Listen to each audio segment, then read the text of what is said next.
Yeah, I don't know. Showing my age.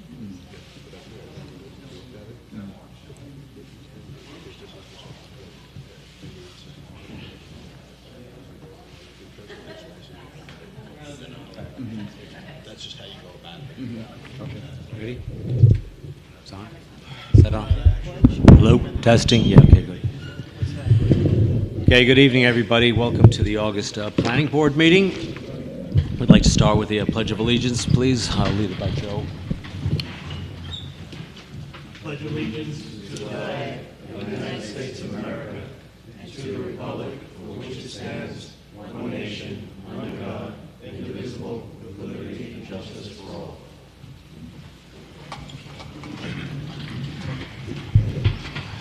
Board Member Clancy?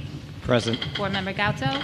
Board Member Lucas? Present. Board Member Martinson? Present. Board Member Patton? Present. Board Member Spada? Present. Chairperson Alton. Present. Board Member Gauto is absent. Let the record indicate the presence of Deputy Corporation Counsel Joseph Lupo. Case number PB 1004, application of 117 Roosevelt Holding LLC of 8 Bond Street, Great Neck, New York, for a subdivision of 2 parcels into 3 parcels at 117 Roosevelt Boulevard, Long Beach, New York, and 666 East Penn Street, Long Beach, New York, also known as Section 59, Block 189, lots 33 through 36, 137, 239, and 342 on the Nassau County Land and Tax Map.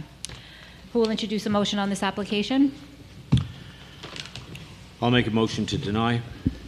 Chairperson Alton has introduced a motion to deny the application. Who will second? I will second. Commissioner Clancy has seconded the motion. Voting, Board Member Clancy? No, and reason for mostly health, safety, and welfare. As you look at the land that we have there, we need to preserve it. It would retain water, and we really just need everything we can to make sure that we're not flooding the streets. So, And we'd also like, thank you. And we'd also just want to add, which Let I me meant- just finish the vote. Sorry. Board Member Lucas? I'm going to vote no also. I concur with my colleague Jason. Board Member Martinson? I'm going to vote no. Board Member Patton? I'm a no also. Board Member Spada? I vote no as well. Chairperson Alton? No, and I'd like to just add that we have given a lot of thought to this. We thought about the removal of 2 yards in the house that are not very big to begin with, and then adding 2 driveways to Roosevelt Boulevard, which is already very crowded with lots of traffic. It just didn't seem like a good fit for the neighborhood. This application has been denied. Resolution of the Planning Board acting in the capacity of the Architectural Review Board for the approval of the issuance of the building permit for 66 West Park Avenue.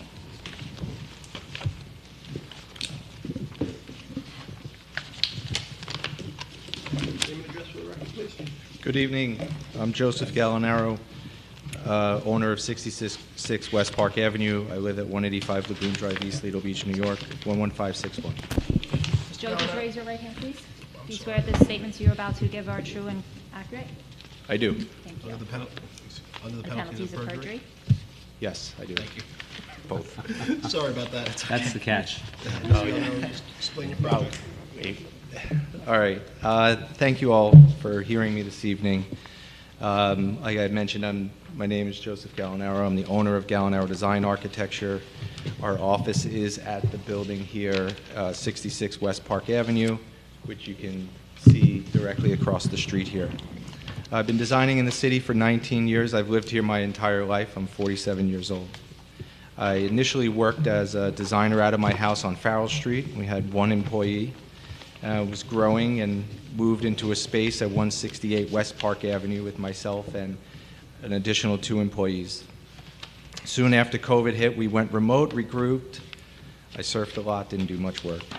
But then we emerged, and I ended up renting a space at 143 West Park Avenue. We have worked on many commercial-style projects throughout the city. Some notable ones are Lido Kosher Deli, Bright Eye Beer Company, the initial phase and the second story where we put the kitchen in recently. West End building where Rockon is, the former Rose and I building where Dough Hut is. Also Baked by the Ocean, and 135 East Park Avenue is a ground-up building where Soul and Barrier Beer is below a 16 one-bedroom unit apartment building, essentially. My wife is an ex-Long Beach lifeguard, and I recently sold our upstate property to invest in the city by purchasing 66 West Park Avenue. When we purchased 66 West Park, it was in disarray. We rebuilt the entire second floor to house the charming Sound Artifacts vintage store in the front. And now our 8-person design professional team, 6 of which are locals, 2 of which called the office directly to see if we had any openings, and we were able to, have them come in and expand with the use of young professionals right out of college here. We do architecture, interior, landscape design. This has been a dream of mine, to own the building and have an office in it. Same way my grandfather did, and my father.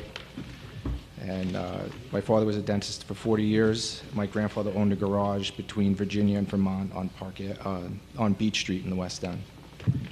When we first started looking at the facade for 66 West Park, we studied the entire block.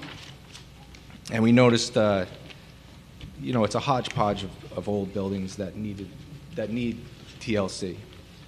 I have an exhibit here that expands a little bit further on what we had to offer initially as a matter of requirement.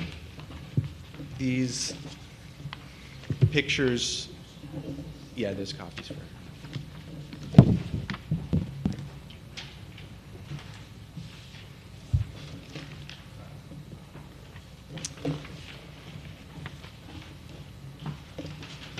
Thanks.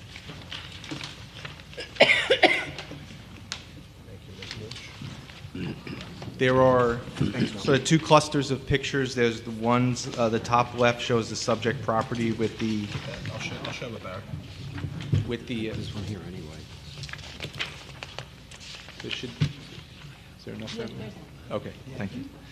The top left is the subject property, that's 66, where it has the sort of an orangey yellow mid roof of faux terracotta, which is really plastic, which is what those upper roofs are. They're all plastic and not in great shape. Mr. Gallner, Yeah. just from my own knowledge, the upper terracotta roofs aren't actually real, terracotta clay? They are not. Okay. They are plastic. They originally were, but when they were replaced, they put this crappy plastic down that Technical obviously fades with ultraviolet rays and all that over the years, and so it's a mishmash right now, is It what you're is. saying, right? It is, totally. Yeah. I can't testify that originally it was terracotta. I know back in the early to mid 1980s, the city had wanted to do away with mixed use in the commercial district, where they allowed, and it was allowable to have apartments above the store. And they changed the zoning, and they phased out the apartments.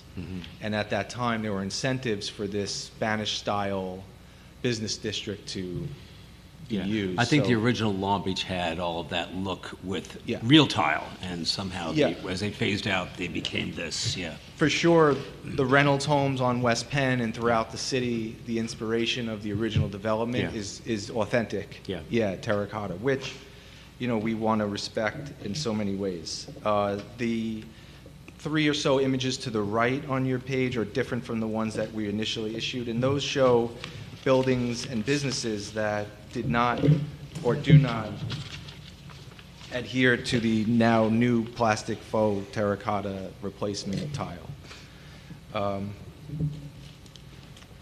So looking at the hodgepodge that is our block, we saw the terracotta, the faux terracotta, the Spanish commercial, some old remnants of arch tops here and there that have been squared off or not squared off.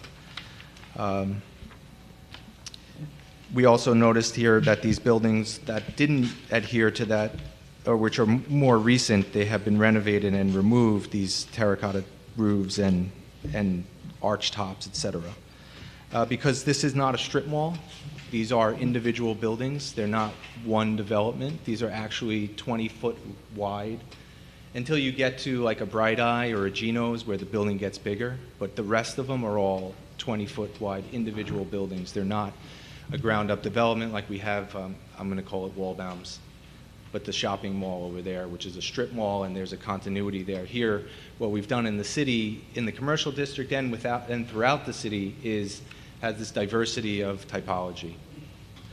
But we wanted to make sure that everyone has, a sense of pride when they came to work in the office, a place where you can feel inspired. And we wanted to rebuild the facade, which is in desperate need of that. When we were developing the design, I wanted to reference the history of the original Reynolds tile roofs, except wanted to use it as a facade, except what we chose, though, are not terracotta tiles, but a perforated aluminum panel, which I'll show you.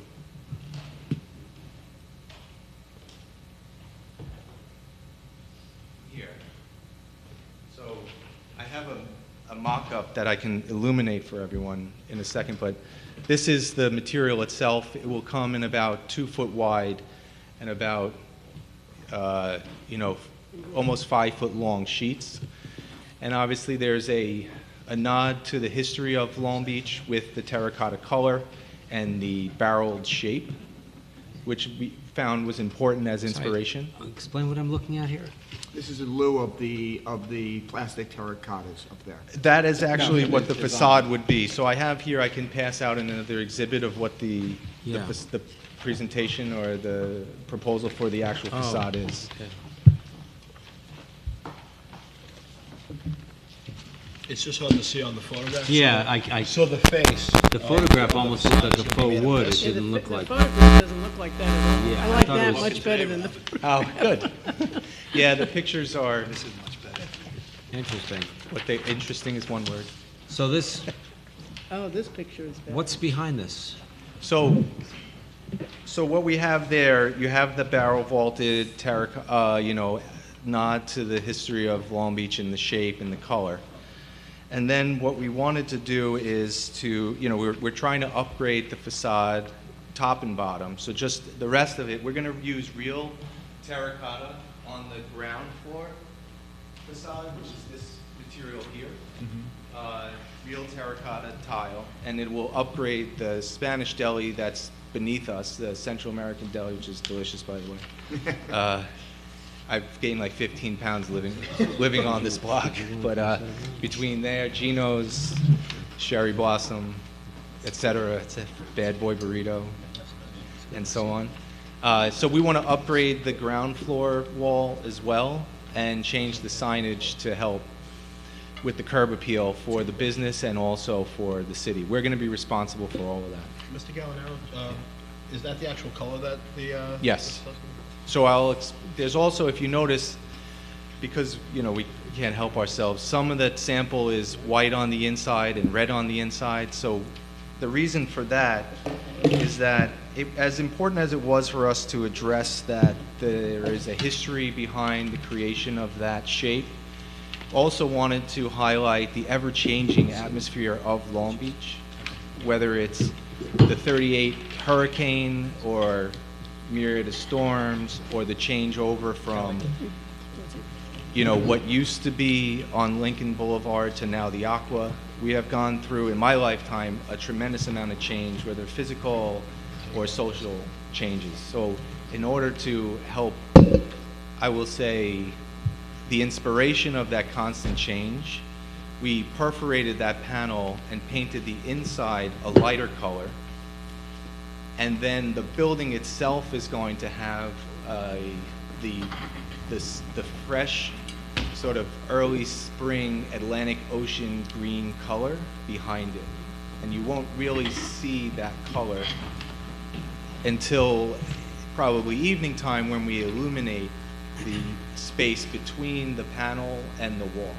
So I can show you, I have like a little, it's on my side of the wall. I'm happy to set it up on your side if you'd like. The idea is that the panels itself, which are stagnant, they're not moving. However, when one walks past or drives past, you'll end up seeing the cutouts of the perforation either straight on or at an angle. When you see it at an angle, the red will turn to the interior white, and as you continue past, you'll start to get some glimmering greenish color that, again, I find so attractive from our natural environment. you know, of a very specific time.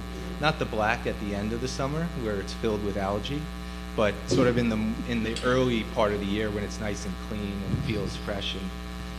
And I wanted that to be the thing that we go to. It's gonna give an illusion of movement. Yes. Yeah. Change, movement, So I was thinking- without moving. No moving parts. Too expensive. I look at those holes and I think about the lighter aqua, whatever color behind it. It's gonna get dirty in time. How the heck do you clean it? We'll have to clean it off. It's really a rain screen. You know, the actual envelope of the building will be, I'm just going to show you the color here. Behind it, if you wanted to try to hold it up behind it and kind of move it around, you'll get a sense, but And it'll be open on the top and the bottom? the top we want to capture because we're going to shine light. So when the light hits the cap at the top, it'll reflect back down to fill this cavity. It's not I don't want to give anyone the impression that we're recreating, you know, Las Vegas here. It's a very subtle, as you can see from the renderings, little blob of light that will help with the illumination, you know, which will help with the dynamics of the facade. It's very creative. And the, Thank you. just a quick question. It would be, that aqua color would be flat. Yes. And then the waves would be on top of it. That's correct. Layered in. Yeah, I can probably hold up.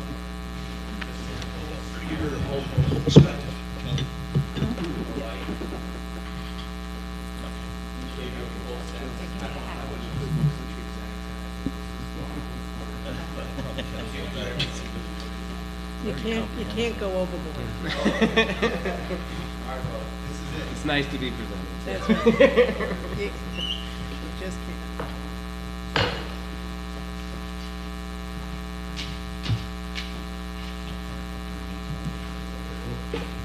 So we're going to have a dark rail at the base. This will be the building, and then this will be the material that goes over it. And I don't know if it's how it is from your seat, but it will be different at every seat. And that's sort of like, and that terracotta as the base, which is quite literal to the history of Long Beach. It has texture, it has character, it's real, it's minimal cost. Even though that's a different stratosphere of price. I mean, this whole thing is, I can easily make this big. And no one, you know, they give up for it. This is what, hopefully, you know, I don't know. Way over the, that's everything. Thank you. That's great. I don't know how the board works, but for me to order this material takes about 90 days to get here. If there's a voting process, the first time I'm actually in person at the ARB, I think the last time we had an ARB, I didn't have to be here, happy to be here. But if there's a vote or something that can allow me to order that, I will order that tomorrow. Just in a bigger picture, just a couple of questions. I mean, personally, when I look at the really sore state of all those faux terracotta fascias on Park Avenue, I always kind of envision, why don't they go back to just having real tiles, go for the real Spanish look? Because you do see them in the historic pictures, and it was a nice look. You've obviously deviated from it in some places where you're building standalone, like where you have the brewery right now, you did that. It looks wonderful, like the new look, but it's a separate kind of a block, you know? Yeah. But when you have a whole row of retail like this, and then this kind of plops in the middle, like, beyond this storefront, where do you see this going in terms of the look of Long Beach if people start just doing very different things all down there without maintaining any uniformity? Yeah, I think it's the atypical or the non-uniformity really does talk to the city of Long Beach. You know, if we presented, this would never fly in communities like Garden City or Southampton, where the whole entire city was set up very specifically to look a very specific way. Like in Southampton, I can't even design a casement window because it just doesn't fit. Well, that's what the whole thing, and, you know, part of our whole thing here is like, how are we gonna make the place look holistically, which is why I'm asking you this question. Yeah, you know? well, so sometimes I think that having the same thing is not always the best thing. So each business that's down there is unique. In an effort to express their individuality, it's important. I think it's sort of the backbone of what, or the foundation of what Long Beach is when you look at the different areas. There are a lot of different areas. There's a lot of different people that live in these areas. There's a lot of different homes that are in these areas. So in a situation where if everything was a classic Reynolds home, for instance, on, let's say, West Penn, and someone wanted to just demo one of those and build like, let's say, a modern house in a sea of historically preserved homes, I'd say maybe that's not the best thing to do. When you have a situation where there's already a lot of mixing, it's, I think, important for us as Long Beach people and the concept of having the ability to have free will and decisions to make. You can do something that fits in a way, but not necessarily prescribed as the only way. Like, you can only paint your building 3 colors, these 3. Only if, and then there's another set of rules. Like, there's tons of communities that do that, but we just, you know, I think we've always celebrated our individuality, and I think our architecture should do the same. And I personally think it's beautiful, so that's Well, how I feel. I mean, standalone, I think it's great. I think it's beautiful too. I'm personally I'm not totally on board with letting everybody just do something random and have a whole mishmash of people coming with different colors and styles and all. I don't know if that would look good either. I do see it's broken up. You can see it out there, and it never really offended me. I would just love to see more of the terracotta stuff, the plastic being replaced with the real stuff. That's what I would really love to see, to be honest with you. It looks like the ship has sailed though with that stuff. I mean, just him showing the other buildings that have changed over the years, that this looks better to me than what's up there right Oh, no now. doubt. I don't argue with that. I told you, it looks like crap. Yeah. The faded If you look around these faux stuff. adjacent properties, a lot of them look like they're in a state of disrepair. They did something like that. They look horrible. Maybe And I we think should this start with just Gino. kind of stands out. It's something new, it's unique, it's innovative. I like the I fact that think the it's a color, real the credit. color does blend in more with, does blend in. It doesn't clash with the other It doesn't in properties. that regard, I like that he has the real terracotta in there too. on the bottom, yeah. I mean, that's expensive stuff. Yes. And in these images, you didn't just gloss up your building, you glossed up his neighbors, and they don't look the same in real life. Is that true? And see I mean, that. I just know, just speaking for my wife's small business in town, like, I commend anybody that comes into the community and wants to invest and attract people. And it's hard to stand out, especially, when people are flying down the road and there's so many cars, 3 lanes. So I think, in my personal opinion, what you've done here is there's a real thought and appreciation for the community with the terracotta, with the wave look, even with a very unique style to it.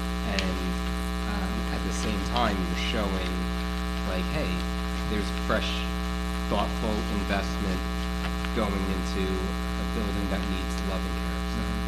So, Thank you. And have you seen this in real practice, this product? Have I seen? Have you seen it besides selecting it from some, producer? This is actually all custom. Oh, it's custom? Yeah, so Oh. we developed the shape. Oh, I pattern. didn't realize that. Okay, Yeah. I'm sorry if I missed that. No, I don't think I did not mention. Okay. Yeah, we were, yeah. So it's not Chicago. There will be a cleaning challenge to this. I was involved in the discussions with the New York Times building went up. Oh, with the from louvers? Port Authority, with all Renzo those, pianos? all those vertical pieces. Yeah. I don't know if you know them. Yeah. It did turn into a window washing nightmare. I don't know if you know that. That's why I thought it was here. Yeah, I do remember that, because I think it was like towards the end of school, and the Renzo Piano. Renzo the Piano, grill in. exactly, Yeah, that's yeah. it, yes. I'm hoping that it's a power wash, you know, a light power wash to kind of get it all cleaned up. That's just my only thought in terms of the long term. Yeah. Will the power wash get through those holes and Yeah. actually rinse it all off? Yeah. So Understood. maybe the product underneath it has to be very prepared to easily rinse or something like that. Yeah. Smooth and not like Yeah. maybe was a little. Exactly. Does anybody have any comments from the audience here? Actually, this is architecture review. Architecture review doesn't take public comments. Oh, okay, well, thanks for that. Planning board stuff Reminder. does. I know there's a lot of people. Thanks for the reminder. Yeah, okay. I'm sorry. I do that by habit, I'm sorry. Yeah. Sorry for I teasing have everybody there. one suggestion, not that my vote is not contingent upon this, but I wonder if you would consider making these windows rounded on the top. Only because I think it would fit more with, but you know, you don't have, that's just a personal thing. Because there's a lot of rounded top windows on the block, so that would just kind of, I'm not a great person with very box and everything, so, but I love the whole idea. I appreciate that. I mean, the store right next door, Club Non Convenience, has square windows. but They do, A majority of the but they have a buildings- rounded door. Sure. area. Oh, there you go. I think the curvilinear form of the wall panels themselves was where we were trying to have that reference. I understand this, the original 66, maybe at one point it did also have round. I don't even know. Okay. All right, anybody else have any further comments here? Wanna make a motion? Make a motion that we approve the facade as is. I second it. Resolution of the planning board acting in the capacity of the architectural review board for the approval of the issuance of the building permit for 66 West Park Avenue. Board member Lucas had made a motion to approve the application. Board member Clancy has seconded the motion. Voting Board member Clancy. Approved. Board member Lucas. Approved. Board member Martinson. Approved. Board member Patton. Approved. Board member Spada.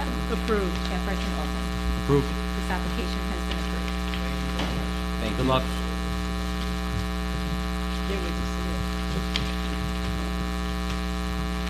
Case number PB 1006, application of Charles Rappamayeri LLC of 175 Roosevelt Boulevard, Long Beach, New York, for a subdivision of a 100 by 100 parcel into two separate parcels, one measuring 40 by 100 and the other measuring 60 by 100 at 355 East Beach Street, Long Beach, New York, also known as Section 59, Block 42, Lot 64 on the Nassau County Land and Tax Map.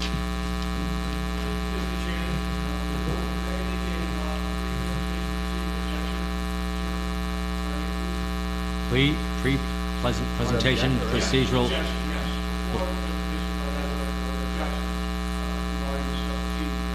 I'm gonna leave that to Joe to decide on the format. Technically, it's the decision of the board, but. It is, okay. No, I don't see, you know. Okay. Does everybody agree to allow him to? Would anyone like to make a motion to permit a pre-hearing motion? I'll make a motion to permit. I'll Okay. second it. Okay, sure. It's the first time we've done this, but. We just have to vote, we just have to Okay, vote. we'll take your vote. Vote on the Yeah. pre-hearing. Board member Clancy? Yes. Board member Lucas? Yes. Board member Martinson? Yes. Board member Patton? Yes. Board member Spada? Yes. Chairperson Olson? Yes. The pre-hearing motion has been approved. Yes, good evening, Board. My name is Robert Litt, Litt Law Group, 66 North Village Avenue in Rockville Center. We represent... Oh, sure, I'm so sorry, I apologize. Do you swear under penalties of perjury that the testimony you're about to give is true and accurate? Yes, I do. And Thank spell you. your last name again, Robert? Sure, Litt, L-I-T-T. L-I-T-T. Yes. And my firm represents Beach and Lincoln Community Alliance. And I just want to advise the board that I did have the opportunity to speak with City of Long Beach Planning Board Counsel, Mr. Lupo, regarding this pre-presentation procedural objection as to res judicata as a professional courtesy, because I did not want to just, come in here without council being aware of what I was going to be doing this evening, Mr. Chairman and board members. I just wanted to explain that this applicant is seeking to subdivide the property purportedly as of right. The application to subdivide the subject property has been before this the board of the City of Long Beach 2 times since 2020. In both cases, once on December 18th, 2020, and again January 2nd, 2024. The application to subdivide the property was denied by the zoning board on the merits. The January 2nd, 2024 resolution specifically overruled the building commissioner's determination that the applicant was entitled to subdivision as of right. The applicant appealed to the zoning board's last decision to the Supreme Court of the state of New York in an Article 78 proceeding, which is ultimately dismissed by the court. The Supreme Court agreed that the subdivision request was not as of right, and as such upheld the zoning board's resolution. Notwithstanding the previous denials of both the zoning board and Supreme Court, the applicant has again submitted a subdivision application now before the planning board, taking advantage of the most recent amendment of the city charter and code.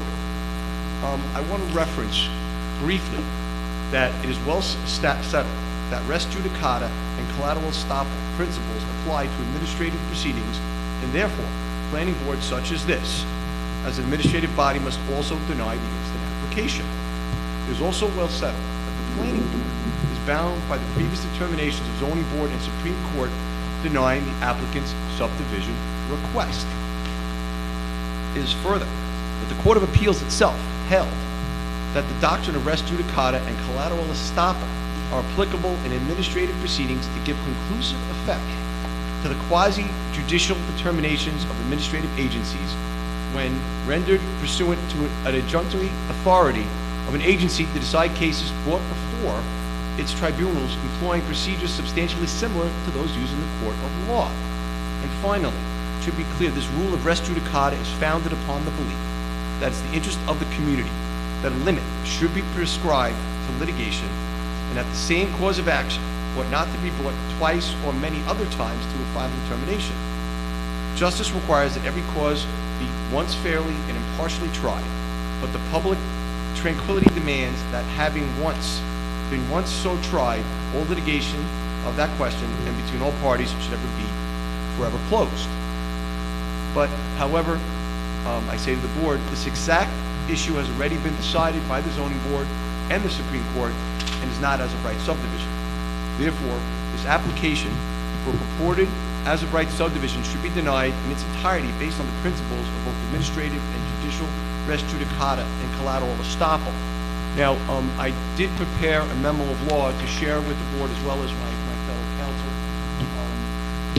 What would be helpful identifying the law that I have indicated. Let me share one with counsel. And I have several copies also as well for the board members. And at this point, I'm requesting that essentially the board have the opportunity to at least decide whether or not we should even proceed with this case, since this has gone before the zoning board on several occasions. Supreme Court has said this case is over. There's nothing further to be done here regarding the subdivision. So to come now before the planning board, again, a third time for another bite of the apple would not be appropriate before we get to the merits. Thank you very much. Thank you. Mr. D'Agostino, would you like to respond? First of all, my appearance, which I never got to make. Albert A. D'Agostino, firm is Minerva and D'Agostino, PC, 107 South Central Avenue, Valley Stream, New York, on behalf of the applicants. Do you swear under penalties of perjury that the testimony you're about to give is true and accurate? Yes. Sorry? Do you want to come down? No, you know, this has sides. I didn't remember the side. And I also wanted to thank the board for its patience, as well as counsel and its clients. I had a health issue the last time this was on, and I apologize for the delay. I had anticipated that would be raised, but I thought it would be raised after I made my presentation. A couple of things. One, we were before the planning board. I'm sorry, before the zoning board of appeals. And I'll just mention parenthetically, notwithstanding the fact that the city charter of the city of Long Beach provided many years for a planning board which was never filled. There were no appointments that were made.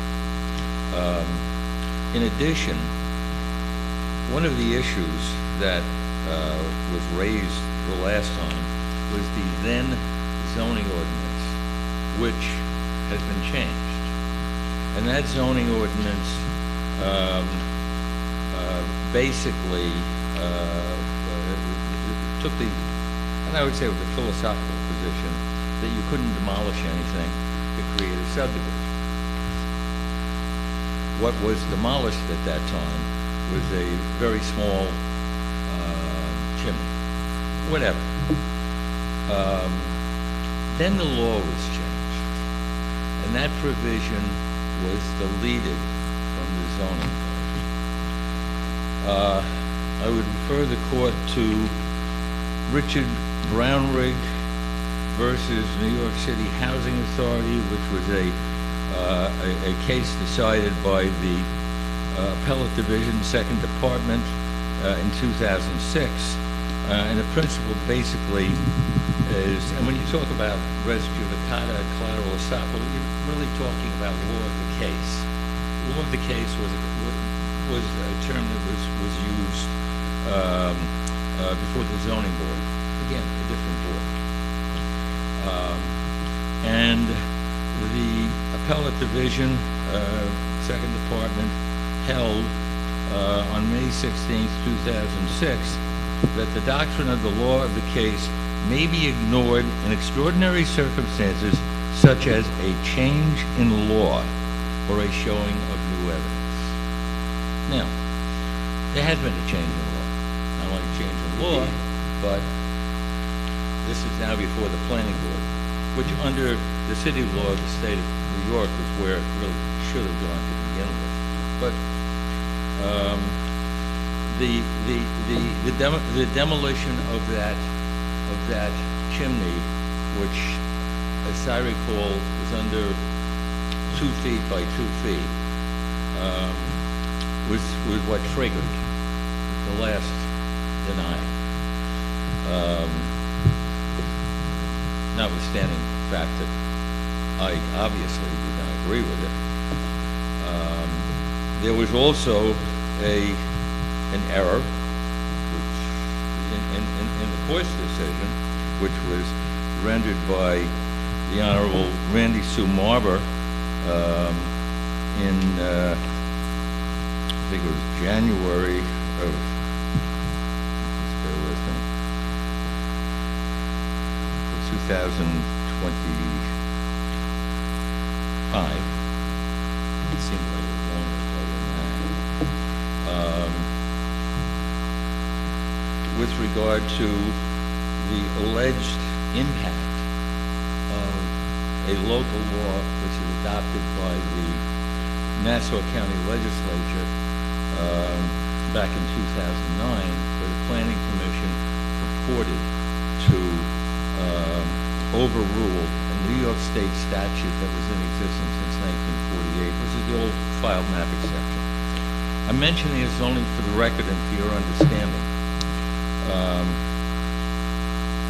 The Nassau County Planning Commission could only, at best, if you buy the argument that they could have overruled the state law, address areas wherein they have... You mean the argument that the judge held? I'm sorry?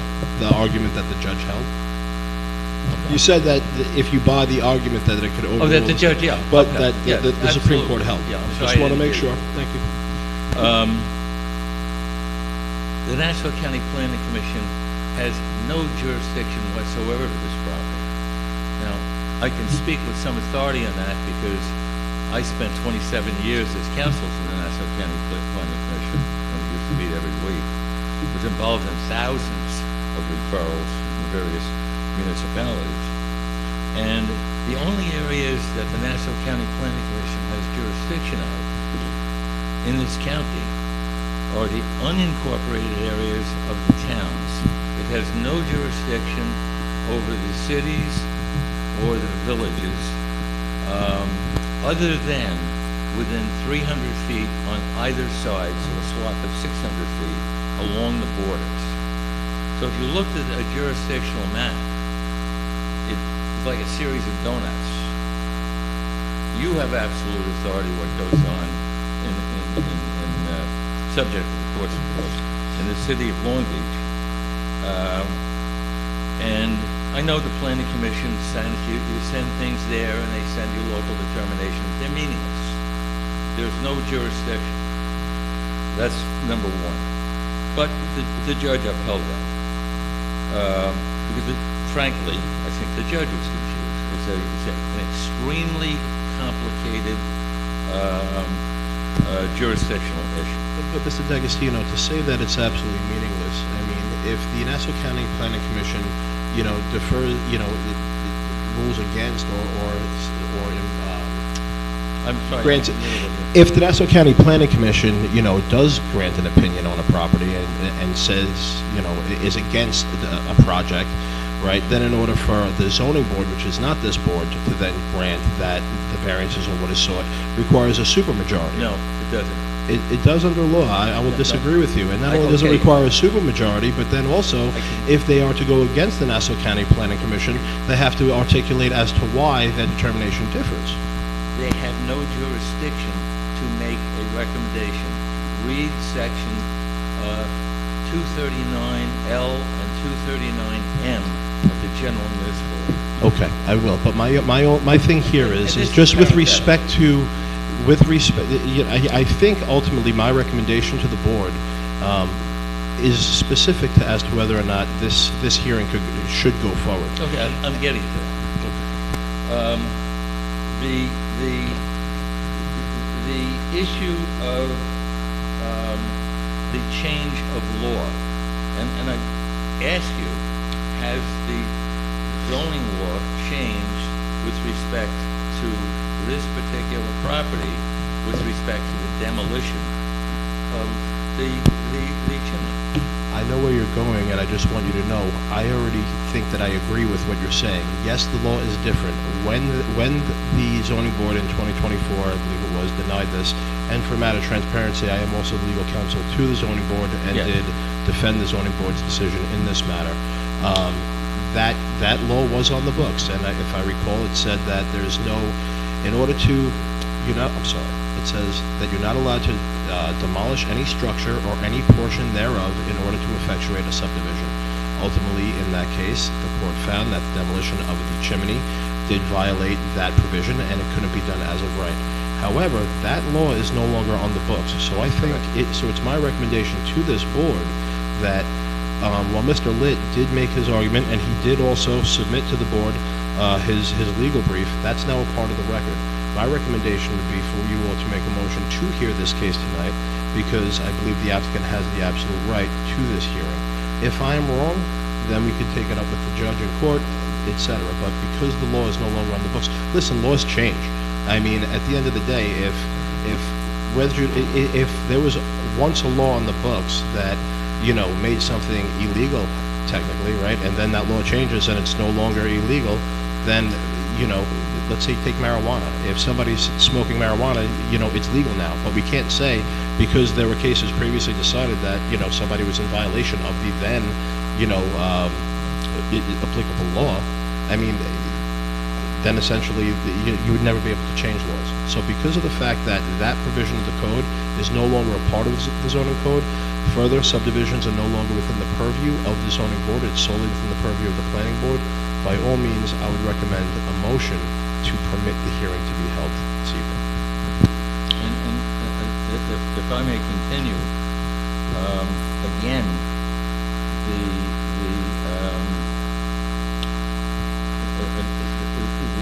the case which I cited, 29 Appellate Division 3rd, 721, again, the doctrine of the law of the case, which is really what we're talking about, res judicata, law of the case, things decided, may be ignored in extraordinary circumstances such as a change in the law or a showing of new evidence. The change in law, I think, brings our application within the purview of the board being able to hear. Not only that, also within our zoning code, and I'm sure, you know, you have been before the zoning board on multiple occasions, even if an application is denied, so long as 12 months have elapsed since the last presentation, you could go back to the zoning board for the very same application, regardless of whether or not it was denied in the past. So I fully agree that I believe, in my legal opinion, that you have the right to move forward with your hearing tonight. And I'm going to...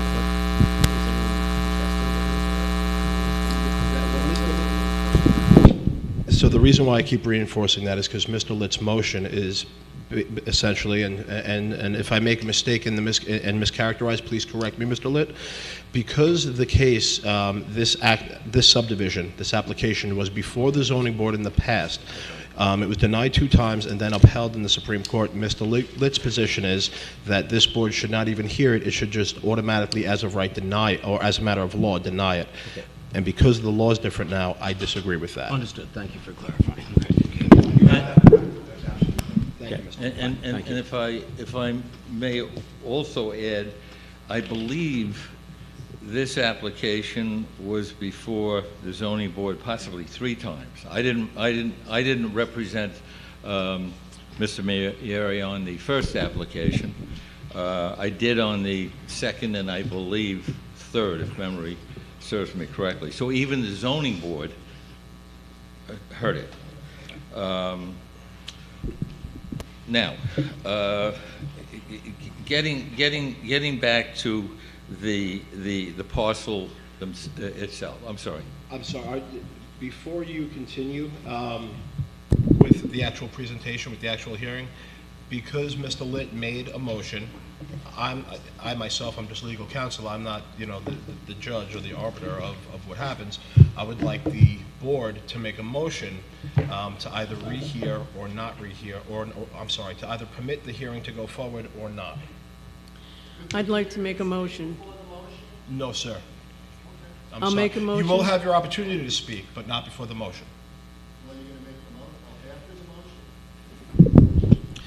These cases, very similar to the zoning board, when you guys were all here the last time, after the presentation is had, then the council gets, the board gets to ask questions and make their comments, and then the members of the public get to make their comments and motions. This is a question of law, so it doesn't really pertain to open commentary.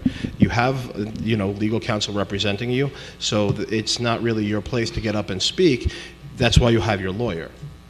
Respectfully, and that's how it is, and that's how it's going to be. So we're not going to argue back and forth. I'm sorry, and I remember you. You're very nice. I'm not trying to be rude, but we have to maintain some type of decorum. So, would anyone like to make a motion to either permit the hearing to go forward or to not permit the hearing? Well, based on your recommendation, I'll make a motion to permit it. I'll second it. Thank you. There was a motion to permit the hearing, and Chairperson Alton has made a motion, and is seconded by Chairperson Spada, Board Member Spada. Voting, Board Member Clancy? Yes. Board Member Lucas? Yes. Board Member Martinson? Yes. Board Member Patton? Yes. Board Member Spada? Yes. Chairperson Alton? Yes. A motion to permit the hearing has been approved. Thank you. Please go forward. Here we go. Thank you, board, for moving me out, and thank you, council, for moving me out. You're welcome. This application, in my mind, is both very simple and very complicated. Historically, it's complicated because of what occurred previously in terms of the prior proceedings, it's complicated. And the history, which has been very enlightening to me, and I may say something that some of you may not even be aware of, I was surprised to find out that Long Beach, before it was a city, was a village. It was unincorporated. It was part of the town of Hempstead. And all of those things led to different jurisdictional processes. The property in question constitute 2 lots presently on an old file map, which is a 1907 map, one of the Reynolds maps. The property has been assessed and has always, as far as we can determine, received tax bills, separate tax bills from the County of Nassau on the general taxes and the school district. Long Beach assessor at some point merged the lots without the request of the owner. And that happens sometimes. I'm not faulting that, I'm just setting forth the facts. Assessors and receivers of taxes deal with a lot of pieces of paper, a lot of bills. If they can try to cut those down, they do. And what happens is, and it happens at the county sometimes too, but not with respect to this property, they'll merge lots and issue one tax bill. That's not the case here. Except for, as I said, the city of Long Beach, which did it, I believe, when the prior owners owned it, and without any request. The lot lines, however you might want to refer to them, are part of the county record. Back in 1909, the state legislature adopted a statute, which was 334 of the real property law, which mandated that subdivision maps, that's what they were called, be filed with the county clerk, setting forth roads, setting forth lot boundaries, etc., before property could be sold. 334 morphed into section 334A of the real property law, which is specific to and only applies to Nassau County and all of Nassau County.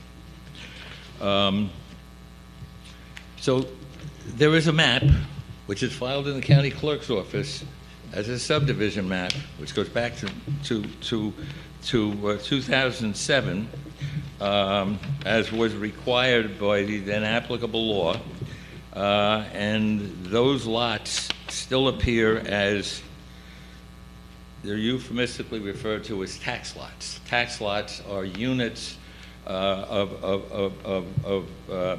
land which are used for purposes of valuation and assessment and sending out taxes. Now, at the time that the building department approved this application, we received a consent, which was a consent from the assessor of the city of Long Beach, which is the way Long Beach had been treating subdivisions up to that point, to allow us to record separate deeds for the property. We didn't create any lot lines, they existed. We didn't move any lot lines. And we did, in fact, record 2 deeds, one for each of these 2 properties, and that was done, if you bear with me for a second. I'm looking for the recorded date. My recollection was, on June 29th, 2023. That was before there was any challenge to the application. Another discrepancy with respect to the legal action that occurred previously, the applicants, the objectors, could have sought to have the record expunged and never did. Again, we didn't do this behind anybody's back. We needed the approval of the city. We got it. There was no action commenced as of yet to oppose it. So the properties are covered by separate deeds owned by separate entities. I don't know what you want to call that, but at the time it was a subdivision because it goes back before the process started. Section 59, Block 142, lots 64, 65, 66, 67, and 68 are in the name of Charles Raffamieri LLC, and the other parcel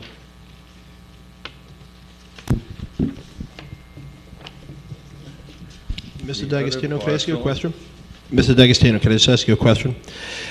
Part of your argument as to why the hearing should go forward is because the law changed with respect to that portion of the zoning code, and therefore res judicata with respect to that issue wouldn't apply. Right. But here, with respect to the previously filed tax maps, this issue actually was decided by the judge in the Nassau County Supreme Court. So with respect to this issue, which I believe where you're going is that the subdivision is actually already done and No, it can no, be done no, as I'm of not right, going there. this has already been decided. I'm not going there. I'm Okay. not going there. As I said, this is just part of the complicated background. The second deed, I mean, and this is part of the official record of Nassau County. Absolutely. And nobody challenged that. The second deed, one is in Charles Raffamieri LLC, and the other one is, just bear with me, I have it here somewhere. Here we go. The other one is, I think I took two of the same copies, just bear with me.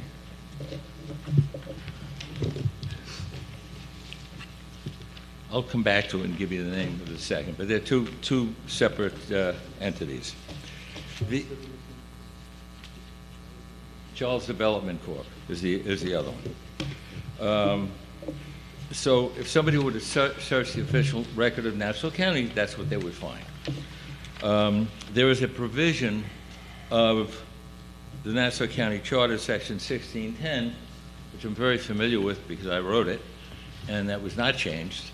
And it says that the county clerk is prohibited from recording a deed without authorization from the appropriate planning authority, which they had, and the action had not started. And again, there was no action taken to expunge that from the record.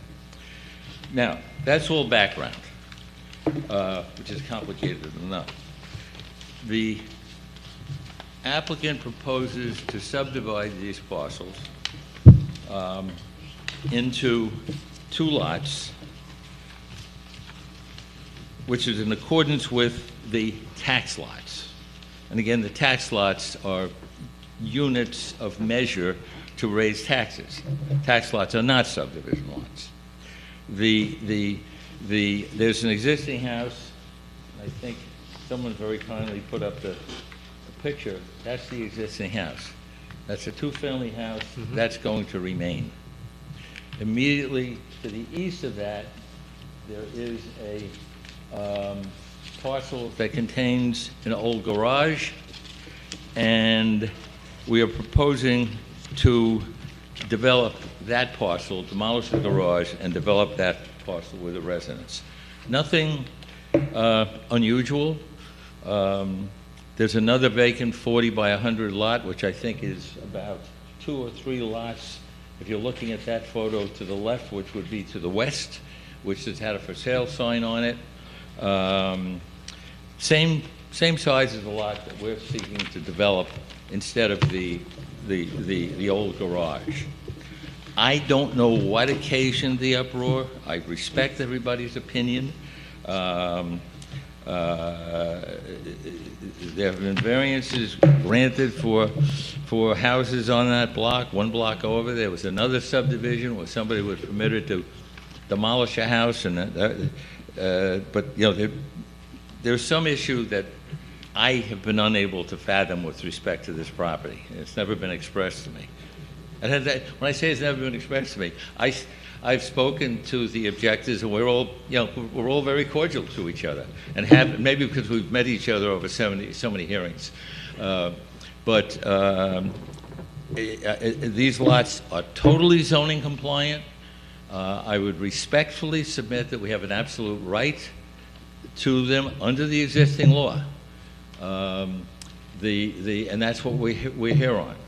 And I'd be happy to try to answer any question that you might have. And I'm sorry for getting into the convoluted past, but I think you had to at least hear that to understand how we got here. With respect to your comment that it's your opinion that you have an absolute right to the subdivision, on what basis? Zoning. Fully compliant with zoning. Okay, thank you. I just wanted to make sure. And that was Thank a you. very good question. And that's why I said I respectfully submit. And as well as, you know, we're not asking to move lot lines. We're not asking to take property from one property and add it to another. These are two fully compliant lots as they stand. And the issue of demolition and what was demolished, as they said, was a chimney like that. And there was a change in the heat, and the chimney wasn't needed. And that is what the zoning board hung its hat on, and I respect that. Okay. So just to make the record clear, when Mr. D'Agostino says an absolute right, what he's referring to is that if the subdivision was to pass, that both of the lots would be in compliance with buildable lot sizes in the city of Long Beach. Right. We're not seeking any variances. We're not seeking any special relief.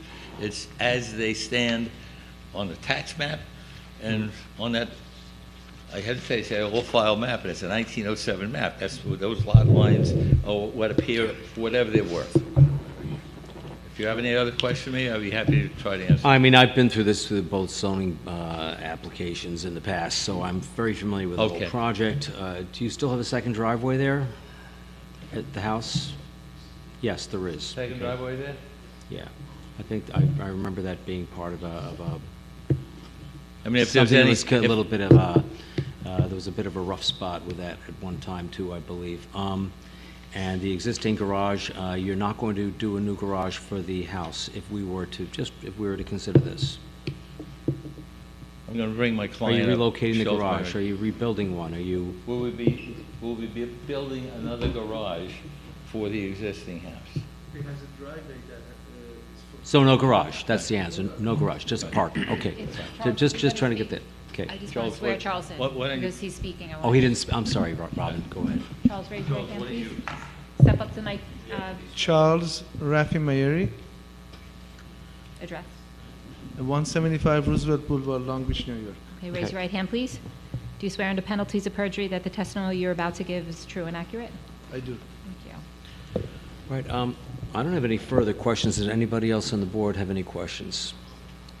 What are you planning to build on the other lot? Is it a single family? Single family house that meets all the requirements. Any other questions?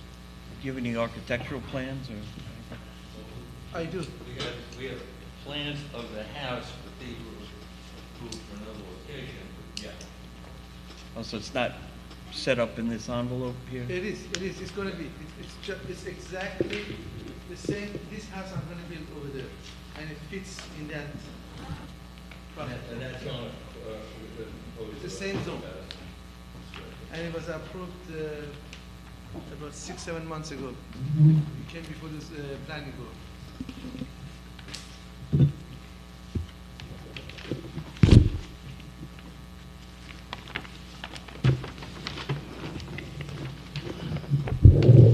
The driveway, the side yard, everything is the same. It will be the same. Just curious to know how far along you've gone with this thought. I'm sorry, I'm trying to get I to didn't the hear. application. Facade, I didn't see it. Oh, here we go. There's no question yet, Mr. D'Agostino. Okay. There we go.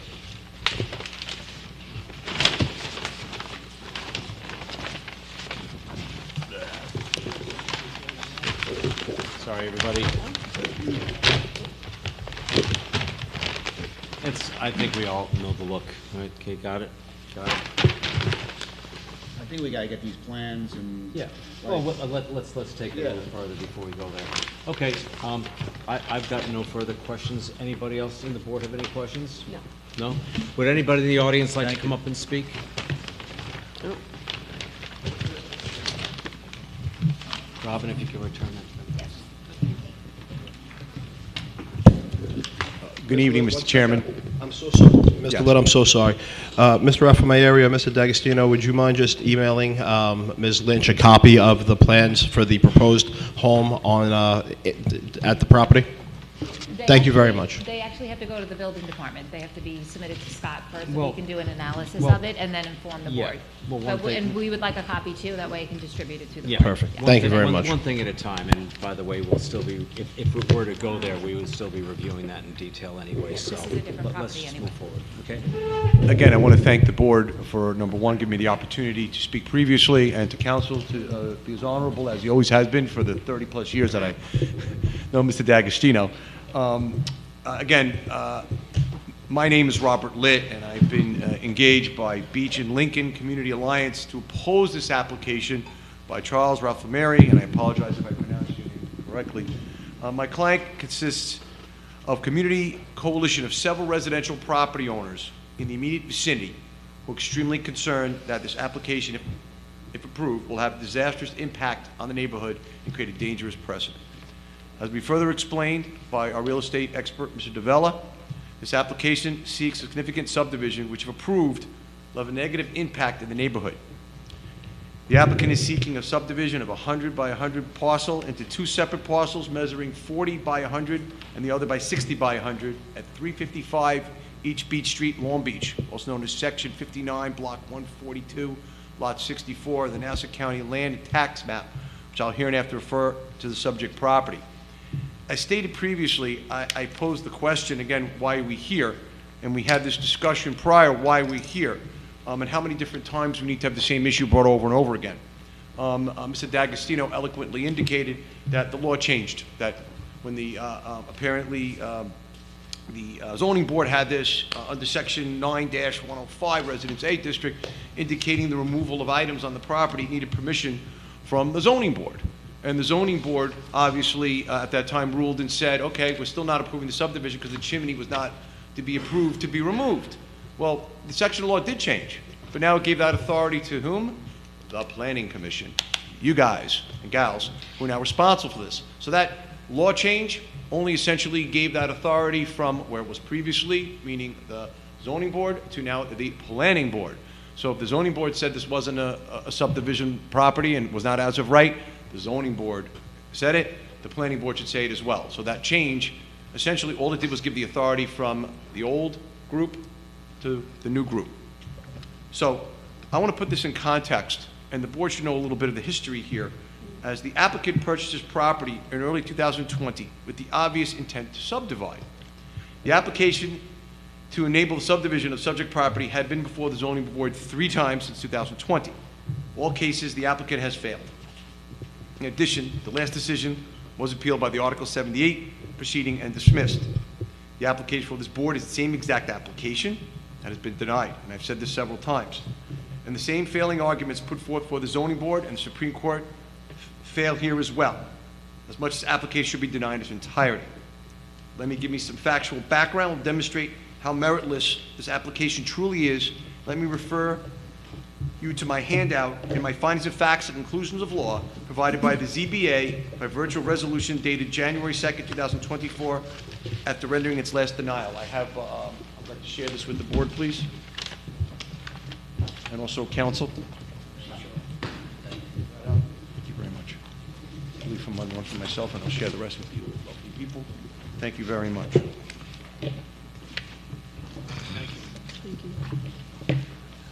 Thank you. I'll do what I have to do as part of the story. I'll make sure it gets in. Thank you.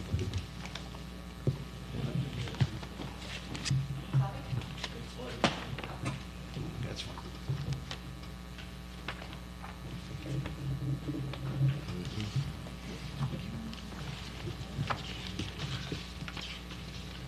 So wait till Robin sits down, then I'll start again.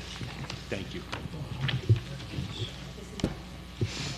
Yes, yeah, that's the colored version of it, just a little bit better view. Thank you.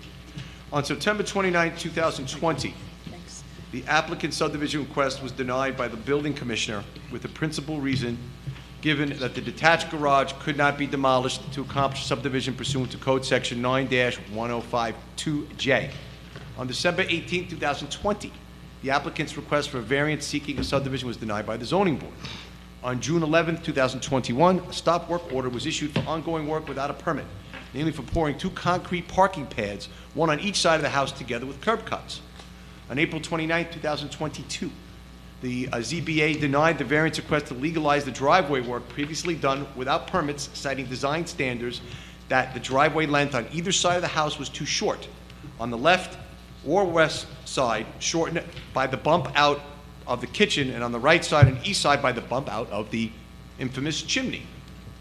On September 7, 2022, a permit was issued for sidewalk driveway work on the east side of the house. In the course of doing the concrete work, the applicant demolished the chimney without permit approval.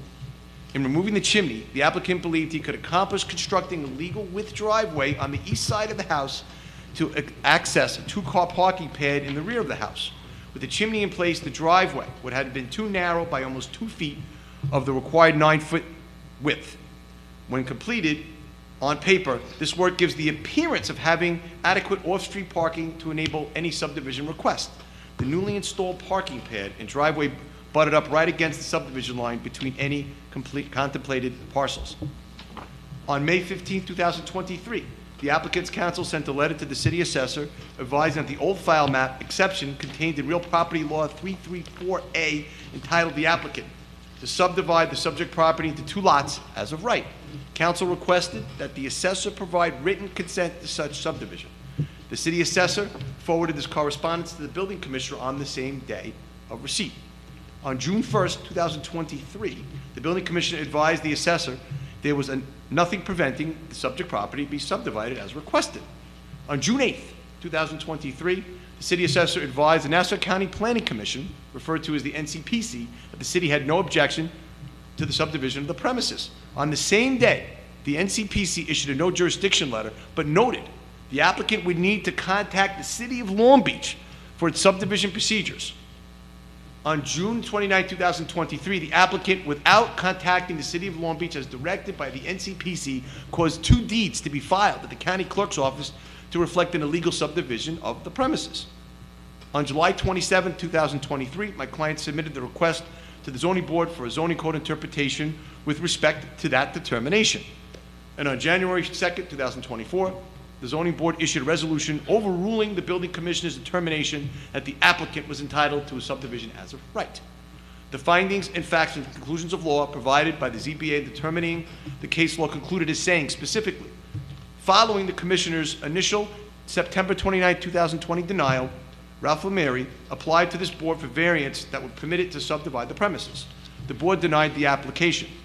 Having previously come to the board seeking a variance that would permit it to subdivide, Ralph Lemary cannot now be heard to claim that the premises are already subdivided by virtue of claimed exemption created by the ancient map filed in 1911. Moreover, subsequently to the past denial of the reference variance application, Ralph Lemary demolished the chimney attached to the 2-family dwelling to provide off-street parking for the 2-family dwelling. Put aside the fact that the detached 2-car garage still remains, the post-denial demolition of the chimney under auspices of driveway work cannot, without violating the spirit and intent of the ordinance enacted to control density, transform a proposed subdivision that required and was denied by variance from section 9-105.2J, as I stated previously, a subdivision permitted as of right. Additionally, the building commissioner's determination conflicts with the board's prior denial of the variance that would have been permitted as subdivision of the premises. On January 24, 2024, applicant filed an Article 78 challenging the zoning board's resolution. On January 21, a year later, on 2025, the respondent's motion to dismiss the Article 78 was granted. We are here today despite the denials of both the zoning board and the Supreme Court.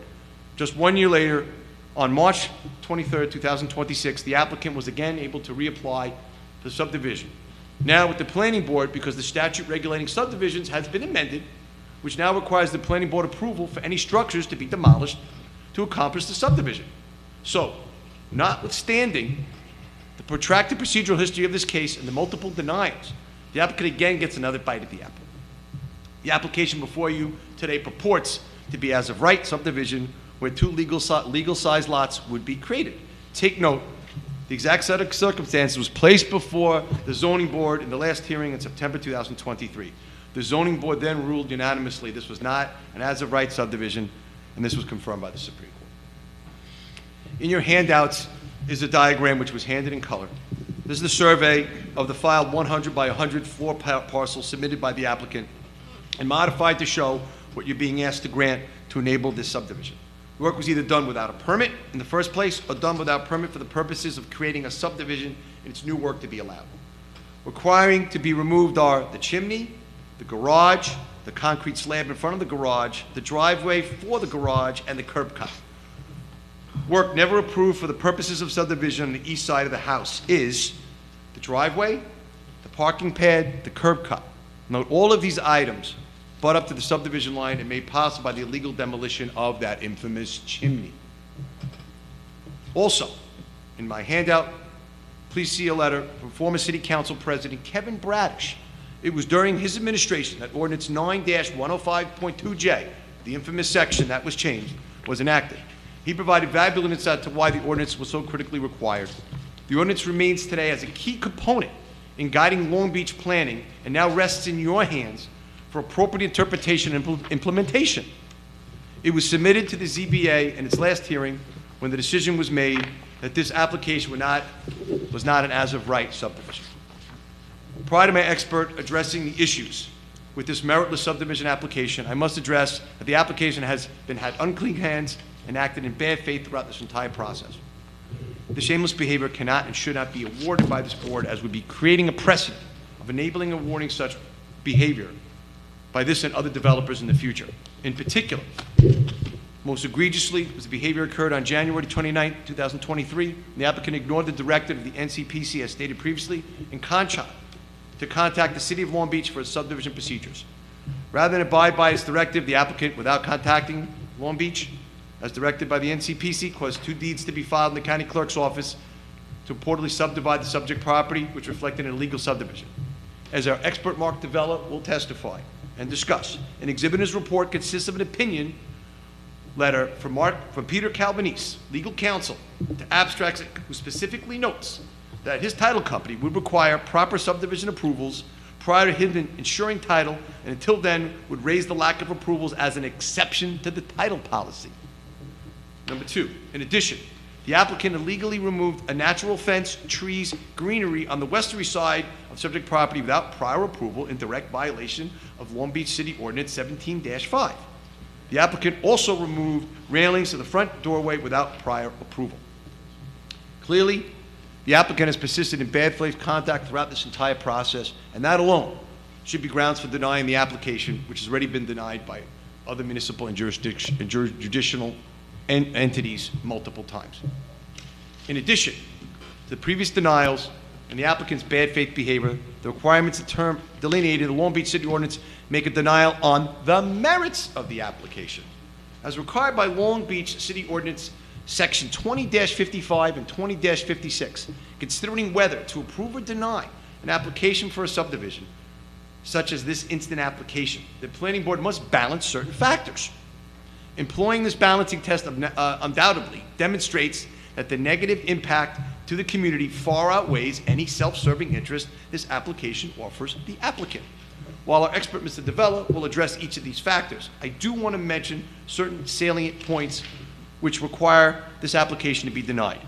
It is undeniable that this application, again, should be denied. The application will suffer no unnecessary hardship. The applicant can obtain a reasonable return of investment without the subdivision. There is no need to hurt the community at large for this developer to obtain a profit. On a related note, the developer has dozens of investment properties in Long Beach, and the bottom line will certainly not be impacted should this board agree with the zoning board and Supreme Court to protect the rights and property values of the neighbors. Additionally, if this application was granted, it would be in direct conflict with Long Beach Comprehensive Plan in 2023, which shows that the subject property is in the highest density category. Subdividing this property would exacerbate this density issue and counteract the plan's goal of preventing further density issues in the city. It should be noted that this area of Long Beach is entirely distinct from the West Long Beach area, which at a baseline is more condensed and denser planning. Therefore, any comparison between the proposed subdivision and those accomplished in West Long Beach are entirely distinguishable. As our expert will further explain, the subdivision bequest is beyond significant, and if granted, rules on the negative impact in the surrounding community would also create a dangerous precedent which forever taint the viability, maintaining order, and respect of the rules promulgated by the city of Long Beach. Any developer would be able to come in and run rampant, notwithstanding the city rules or the negative impact on others in the community. As such, we ask this application be denied in its entirety. At this time, I would turn the mic and the podium over to my expert, Mark DeVella, who has been previously approved and been verified and qualified to speak before various boards for the town of Hempstead and as well as the city of Long Beach previously. And he'll explain how dangerous the precedent granting this application truly is. We also have members of the Beach and Lincoln Community Alliance that are also here to answer any questions the board may have. And I want to thank you again for letting me the opportunity to speak comprehensively here as I tried to address most of the issues that many of these residents have expressed to me previously. We spent many times, and I felt it would be better if I try to do as much as I possibly can to limit the amount of others that will speak afterwards, to not, again, extend the time for this board as well. So I'm going to now turn this over to Mr. DeVella, if you please. Just 1 second before Mr. Yes, please. I'm so DeVella. sorry. No, no, Mr. Lupo. that's okay. And just for background and clarity for the record, Yeah. with respect to the, and this is just for the record, Yeah. I don't actually have a question for you, sir. The factors that you identified with respect to whether Mr. Raffaele could whether he has an alternative benefit, whether he could see, obtain a reasonable return without the subdivision, whether it affects the character of the neighborhood, are all very valid factors to consider in whether or not to grant a variance. Yes. This board does not have the authority to grant variances, and the criteria that it uses is completely separate, and it is set out in the city code. Yes, With understood. respect to Kevin Bradish, prior city council president, Mr. Bradish, if memory serves, when he attempted to give his opinion of what the legislative history was, he did it as an individual. As an individual, he does not have any authority. He no longer has any authority, period. But city council, zoning board, planning board, none of you as individuals have any authority. It's only the collective majority of the board that has the authority. So the city found that really not really persuasive. And then last but not least, I just did want to correct the record with one thing. With respect to the demolition of that chimney, the demolishing property does not require a building permit, so with respect to that one point, that was not done illegally. You don't need a permit to demolish? No, you do not. And that's actually why Commissioner Kemmons actually had inconsistent findings, because when you can't remember every aspect of every property, right? So we look back to the files of a property to see what work was done. But if something doesn't require a building permit and then it's removed, you might not remember that it was there in the past, right? So that was one of the issues in that prior case. I just wanted to correct the record. Thank you, Mr. LeBeau. I appreciate that. Thank you very much. I think Mr. DeVella is going to be going a little further deeper into some of these questions that you may have. And obviously, we want to make certain that the board has all the information available to themselves. Right now, we're just sharing with Mr. D'Agostino. He did ask for the CV / resume on behalf of Mr. DeVella at this point. Thank you very much. May I just have a moment to review the CV? I don't know Mr. DeVella. I've only been doing this 60 years. You can review it. However, this is the applicant. I'm sorry, not the applicant. This is the opposition. We're not, even though we're a quasi-judicial body, the formal rules of evidence and voir dire and whatnot, they don't apply. Except that if somebody's testifying as an expert, and I'm not saying that he is or isn't, I just asked for a moment to review it. No, by all means, and I'm happy to grant you that, but we will be letting him say his piece as well. If you want to establish something on the record as to why you think that his qualifications are insignificant or unsubstantiated, you have every right to do that. May I inquire of him? I was going to have Mr. DeVella first to give his qualifications, and then if Mr. D'Agostino wants to voir dire him in some fashion, he's welcome to do so. And I'm not saying, I'm just reading it now. When I Sure. finish No, I it, understand. maybe fine. I just need a moment, that's all. I understand.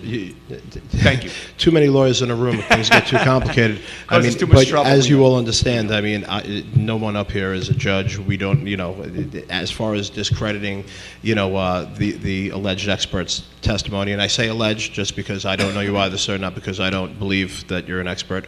All that's doing is just establishing the record. I'm not going to control who you have speak on your behalf, and this board isn't either. But if Mr. D'Agostino has certain issues that he wants to raise with respect to the CV, by all means, he can place it on the record. Thank you. I don't think I have any issues looking at this quickly, and if I do, I assume I'll have an opportunity to inquire of the witness. It sounds good. Let's just move on. Thank you. Thank you. Thank you.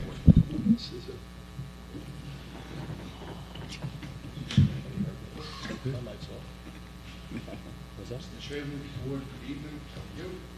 you could just give your name and address for the record, please. At the mic. Use the So microphone, we can- please. so we have your recording, too. Mark DeBella, 11 Buchanan Street, Freeport, New York, 11520. Just raise your right hand, please. Do you swear under penalties of perjury that the testimony you're about to give is true and accurate? I do. Thank you.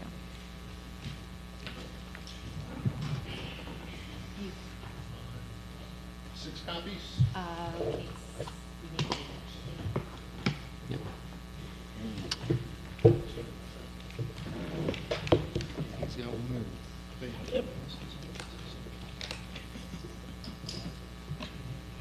So, a set of photographs that you passed out. There's 4 of those and one for myself to narrate with.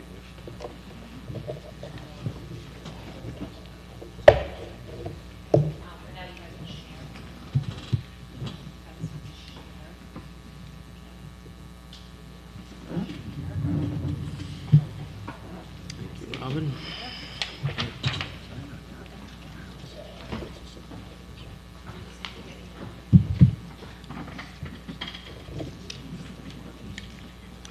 It's, oh, sorry, are we sharing? I don't know what it is. Photographs is what I'm seeing here. This, you did it legally. There's no curb cut, they stopped it. See?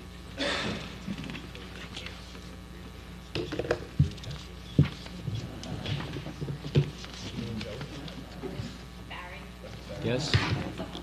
Okay, great. Oh, can't wait. Can I spend some time reading this before you get started? I'm joking, I'm joking. It's pretty big. Thank you, though, we'll check it out afterwards. I will try to move quickly through it as Okay. possible, but there's a lot to go over here. Board members, Mr. Chairman, good evening. My name is Mark DeBella. I'm a real estate expert witness. I've been retained by the residents and the Community Alliance members to testify regarding this application. My background is in real estate valuation. I continually serve as an expert witness in connection with a myriad of Nassau and Suffolk County real estate matters, including but not limited to various boards in Nassau and Suffolk County. I testify every year in more than 1,000 cases in Supreme Court of Nassau and Suffolk County as to real estate value. I'm a licensed residential and commercial real estate broker since 2001. I hold a special license for tax grievance as a non-attorney. I am the contracted assessor in 2 Nassau villages, and I am titled in a 3rd. I additionally hold an appraiser's license. I have personal holdings throughout the Eastern Seaboard. My credentials are attached. I ask that you accept me as an expert witness as well. May I proceed? You may. Thank you. It is respectfully submitted that the application seeking subdivision be denied. The subject is a legal 2-family residence with an adjacent 2-car garage. The latest certificate of occupancy was issued May 19th, 2023 in Exhibit A. The previous certificate of occupancy from 1970 covers all lots 64 through 68. The gross square footage above grade is approximately 2,184 square feet, with an additional 1,064 square feet at the ground level. The ground level is a 1-bedroom unit consisting of a kitchen, living room, bedroom, bathroom, and closet. It is approximately 750 square feet. It covers 3/4 of the area of the property card noted in Exhibit B. The remainder of the space is a laundry room, boiler room, utility area, and storage area. The important note regarding the structure of the property is that the building department and assessor's office recorded notations that specify a fireplace and fireplace stacks. They are stated on the property card as inventory of the structure. They are also counted in the assessment of the property. There is a detached garage with a ribbon or a Hollywood driveway adjoining lots 67 and 68. The residents of this property utilize that parking area, which is in Exhibit C. There is no public information regarding the rental of the ground floor unit. As such, a market rent will be used later in this presentation, as comparable rentals are in the addenda. The subject was listed as an estate sale in 2020 for $879,000. At the time, the subject was a legal two-family home on a lot size of 100 by 100, 10,000 square feet, with a detached two-car garage. The subject was originally built in 1947. The subject is zoned residential C. The subject is located in flood zone AE, flood map number 309G ending, with an elevation of 11 to 12 feet above sea level. The Chick-Ray family built the entire subject property on lots 64 through 68 sometime around 1947. Chick-Ray sold the property to the Fisher family sometime around 1959. The property was maintained as 100 by 100 on a 5-lot the entire time. On February 12, 2012, John Irwin recorded a bargain sale deed for Hope Fisher dated October 20, 2011, where it appears that Lawrence Fisher, deceased, conveyed subject property to Hope Fisher in the form of a trust deed, where lots 64 through 68 were filed and bound together in Exhibit D. The text of the document is below. On September 16, 2020, Ms. Fisher sold the property at a discounted rate from the $875,000 list price. The single deed recorded for lots 64 through 68 indicate the purchase price of $800,000 in Exhibit E. It has the same language that the lots are bound together. It is of important note that the sale listing of the subject property indicates the subject property has a fireplace and a chimney as of 2020. The presentation notes the assessor's final roll numbers that show in both the 2018 and 2026 assessments on the subject property, which group all 5 lots together as a single assessment with a single tax bill under a single name, also have the same exact assessed value. Though there have been changes to the property that would constitute an assessment change, both assessment numbers are identical at $25,075 in Exhibit F. In opposing a variance, it is normal and customary to prove to the board the following 5 factors. It'll result in an undesirable change to the character of the neighborhood, the lack of substantial benefit versus detriment, availability and feasible alternatives, impact on physical and environmental conditions, and a lack of self-created hardship. In consideration of all of these factors, the attached exhibits have been collected for your consideration. The subject property was listed for sale as an estate for $875,000. It was listed as a legal 2-family home. It was surrounded by a natural fence that complemented the character of the neighborhood. It had a spacious rear yard. It had side yards. It was additionally complemented with shade trees. The home was purchased at a discount at the price of $800,000. After the applicant took ownership, the applicant proceeded to do what might be considered as illegal or more than permitted demolition, along with additional concrete construction. Some, but not all of the previous mentioned character had been removed. What the subject was and how it existed in 2020 is seen in Exhibits G and H. It's also on display up there. You can see the natural fence. You can see the trees to the western side of the property. You can see the railings. All of this is amplified in Exhibits H, I, and J, plus the photos that you currently have that I gave you in front of you, which have a notation on them of 6/16/26. Exhibit H contains a couple of the listing photos from 2020.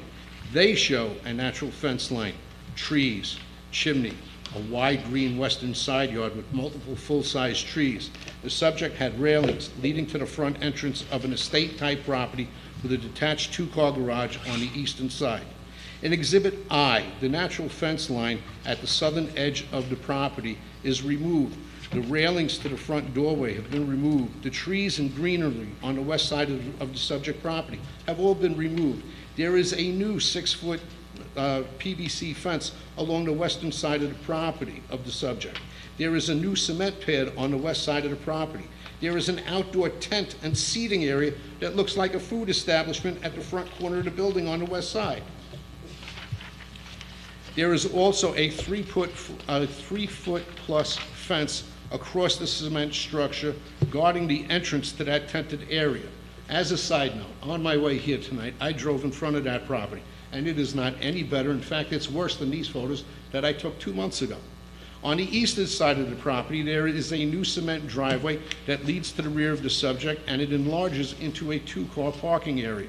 A chimney from the 2020 photos has been demolished. The updated code from April of 2026 in the zoning appendix on pages 965, 66, and 67 under Residential C still contain the section 9-1052J. It is still in existence and enforceable. The exact language is noted in the addenda of the presentation. However, in layman's terms, you may not demolish any part of any structure to accomplish a subdivision of the land. This property has illegal permitting and inventory on it that is unaccounted for, that needs to go back to zoning, and if zoning is currently not in full force and effect, then the planning board should make the decision and reinforce that no part of this property should be demolished under any circumstance to accomplish a subdivision. Exhibit J contains the aerial photos of the property from 2017 from Nassau County's reassessment versus the subject sometime in 2021, just after the cement work had finished. Exhibit K contains legal permits that have been applied for and completed from 2018 through 2026. The first permit that I found was being Hope Fisher applying for and replacing 28 windows. The project was completed and signed off by the building department. The second and only other permit in the file at the time of my inspection was from 10/8/2020. Where the only work performed is as follows: pointing of exterior brick siding where it was needed, to rip out old tiles, sheetrock from 2 existing bathrooms and/or powder rooms, a first floor and hallway bath, and second floor install new fixtures for a bathroom. That project was completed and signed off on May 19, 2023. Is there something that I missed? Excuse me. No. I'm sorry, sir. I don't mean to interrupt you. I'm struggling, and forgive me, I'm not a real estate expert like you are. With respect to the subdivision and whether or not this property should be subdivided, well, I don't want to say should, whether or not this board should consider whether or not it should be subdivided, and based on the criteria in the code, I know that there's a long history on this property. I'm just kind of losing how it applies. So as an assessor council and somebody who was called in for this assessor's job in this municipality when he threatened to resign, how do you get from the structure it was, which is described and photographed there? I'm not done, counsel. No, I understand that, but I just asked a question, and now you're talking over me, talking about Ray Flammer threatening to resign. Like, I'm not seeing the relevance in any of this with respect to the subdivision. How do you get to the demolition that was done without a permit? That is structure. Where? Because the commission. Oh, okay. So you. Okay. Listen, I'm not trying to argue with you. I'm just saying when the chimney was removed, and I went and I was defending the actions of the zoning board. I said, "How did this happen?" And the answer I got was that we don't require a permit to demolish a chimney. That's not true. Okay, but that's what you're telling me, and that's okay. And I'm not saying you're wrong, but I'm just saying what I was advised by the commissioner of the building department. So I'm not saying what was done here was right. This not, and you're seeming to be upset with me. But I'm lost at how it applies to the subdivision. Counsel, if you want to have a dialogue with me, we'll have a dialogue. So let me understand this. So in the beginning, when this house was built, it was put in front of a building commission with a chimney and chimney stacks, which was approved. Okay. It's part of the structure and it's part of the assessment. Okay. And it all of a sudden, as structure, like a cornerstone of a building, is suddenly removed. But we don't need a permit to remove structure? Is that what you're trying to convey? I want to know. That's not what I'm trying to convey. That's exactly what I said. And that's what I'm saying now. So I can take down part of a building, any part of a building I want on the exterior. Mr. Litt, I understand that he is a very, very, accomplished individual, but I asked a question and now he's, the tone and I'm being attacked, this is highly inappropriate. And it's not the crux of anything. we're not seeking a variance. The variance criteria do not apply. You're talking about a law that no longer is on the books, and I don't think that it's relevant to anything that's being said here tonight. Well, move on. It's council and board member has indicated his position. Let's move on at this point, okay? In Exhibit L contains a denial letter dated September 2021 for off-street parking.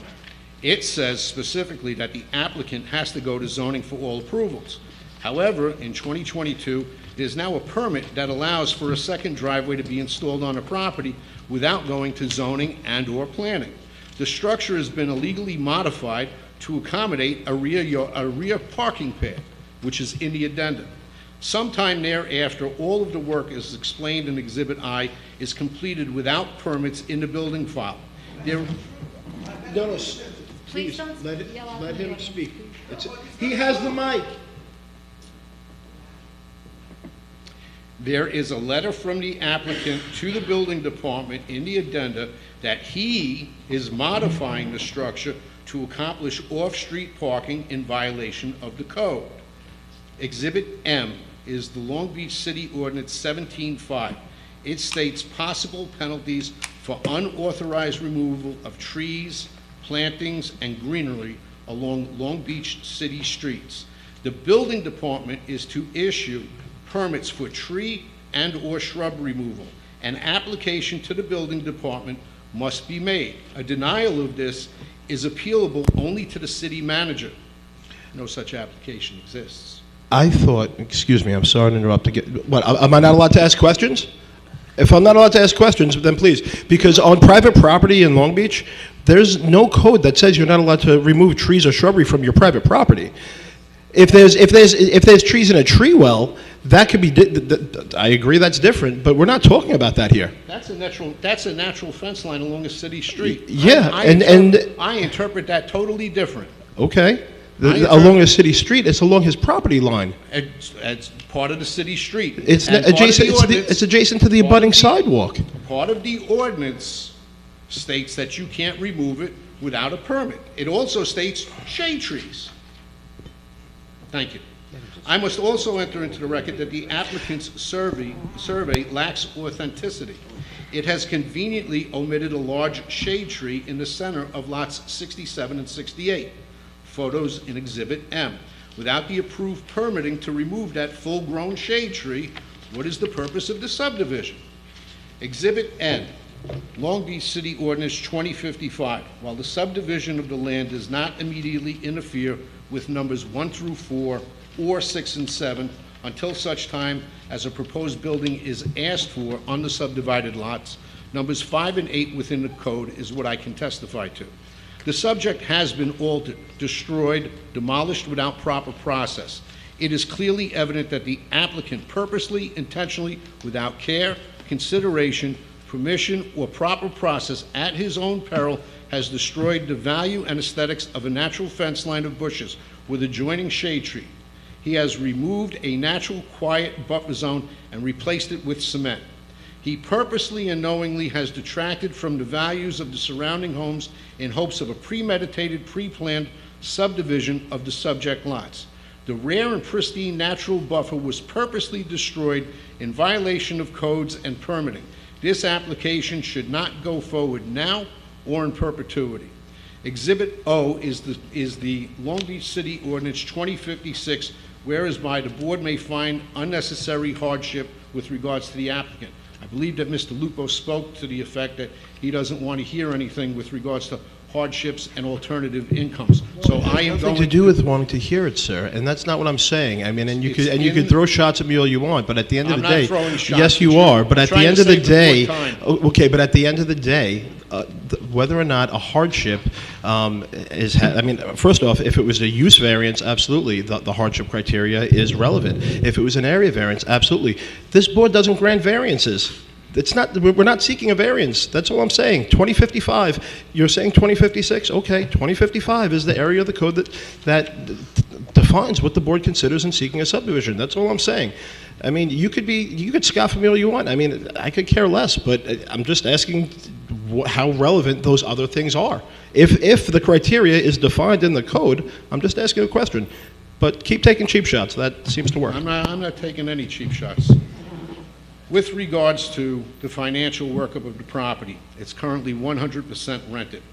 The upper 2 floors have been rented for $5,300 per month, and it's documented in the addenda, and the realtor was interviewed. With regards to the ground level, it's also rented. No public information exists on the rental rate for the ground level unit. It's extremely conservative to use the lower market for a 1-bedroom with on-site laundry, kitchen, and storage facilities. Comparable rentals in the area range from $2,300 to $3,900, depending on size, amenities, and how close to the beach or boardwalk they are. 4 comparable closed rentals that occurred in the last year have been placed in the addenda for verification. The appraiser is using a rate that's below the lowest comparable rental of $2,300 and used a rate of $2,250. Based on a return on investment, which is what investors look for in this partially renovated update home, it has a gross effective rental of $90,600 annually. After all expenses and a small vacancy factor is equated, the subject property has an open as-is market value of approximately $1.4 million. Rounded, that comes out to $400 per square foot. A return on investment annually of 4 to 6% is standard within the greater New York State real estate market. The subject would also be attractive to any primary owner occupant who wants to have additional income. This is customarily known as a taxpayer. The subject would then command a higher price. As an example of this, in the addenda is a sales listing at 47 East Beach Street. It's listed at $1,470,000 as comparable to the subject. In the addenda are 4 comparable sales from the last 24 months with standard industry adjustments, and the subject's computed value comes out to $1,180,000 above the minimum $140,000. The math proves that there is a 30% return on the as-is investment of this subject. The applicant paid $800,000 and the property holds a minimum value of $1,140,000 with rental income. Should the subject property be marketed today? If the applicant wants to further improve his financial return, he is known and well experienced in the arena of real estate development. As located in the addenda, he is proposing 2 new houses himself on 50 by 50 lots at 545 and 549 East Olive Street. Each one of these 3,200 square foot homes is being represented for sale with his authorization for $1,950,000 and $1,975,000 respectively. That is $609 per square price minimum for each of these houses. He additionally has another home for sale at 35 Georgia for the listed price of $1,975,000. That home is only 2,400 square feet on an 1,800 square foot plat. He could easily expand this property for a larger return on investment. The point is that there is no hardship. The applicant has several other paths other than a division of the parcel as alternatives. They are more in line with the quiet enjoyment and harmony of the neighborhood. The alternatives are not a detriment to the neighbors, nor do they have a negative or physical impact, nor do they have a negative environmental impact.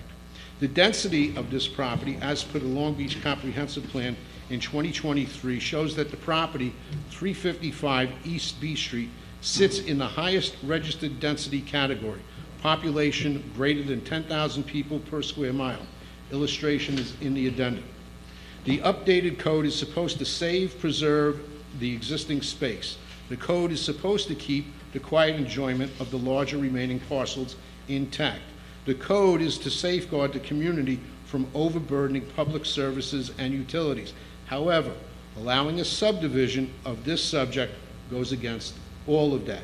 These sentiments are echoed by the Beach and Lincoln Community Alliance, the residents of the neighborhood, and a Mr. Kevin Bradish, of which his letter to the board is in this application with a copy in the addenda. The application, for all of the reasons listed in this report, should be denied. The residents would also like to see the restoration of the trees and shrubbery that were removed without proper permitting and approvals. Thank you. Now can I ask a question? Yes. Okay, so you nailed all the variance criteria. You did, honestly, I mean, great. This board doesn't grant variances. Did you read 2055 that actually focuses on the criteria? Because none of those are relevant. That's all. The problem that we have here. Mr. Lupo, you finished? I'm sorry. Yes, by all means, I'm finished. Okay, I have a comment to make. Okay, can I speak? Yes. I think the point, and I just want to clarify that I understand that Mr. DeVella was focusing more on the factors that this property in itself, there are certain factors that have to be considered. And we've gone through the history of this more than anything else to really understand why. But do you know why you're here tonight? Yes, we're here tonight. It's for a subdivision, not before the zoning board, not for a variance. That is totally off point. Absolutely correct. Okay, I completely appreciate where you're coming from, and I agree. But the point is, we're sort of making here is that the subdivision is not necessary. It is unnecessary whatsoever, and there are other options available for this particular owner, Mr. Ralphameri. That's all we're trying to make here. That's all we're doing at this point. We understand and appreciate the difference between a zoning board and a planning board.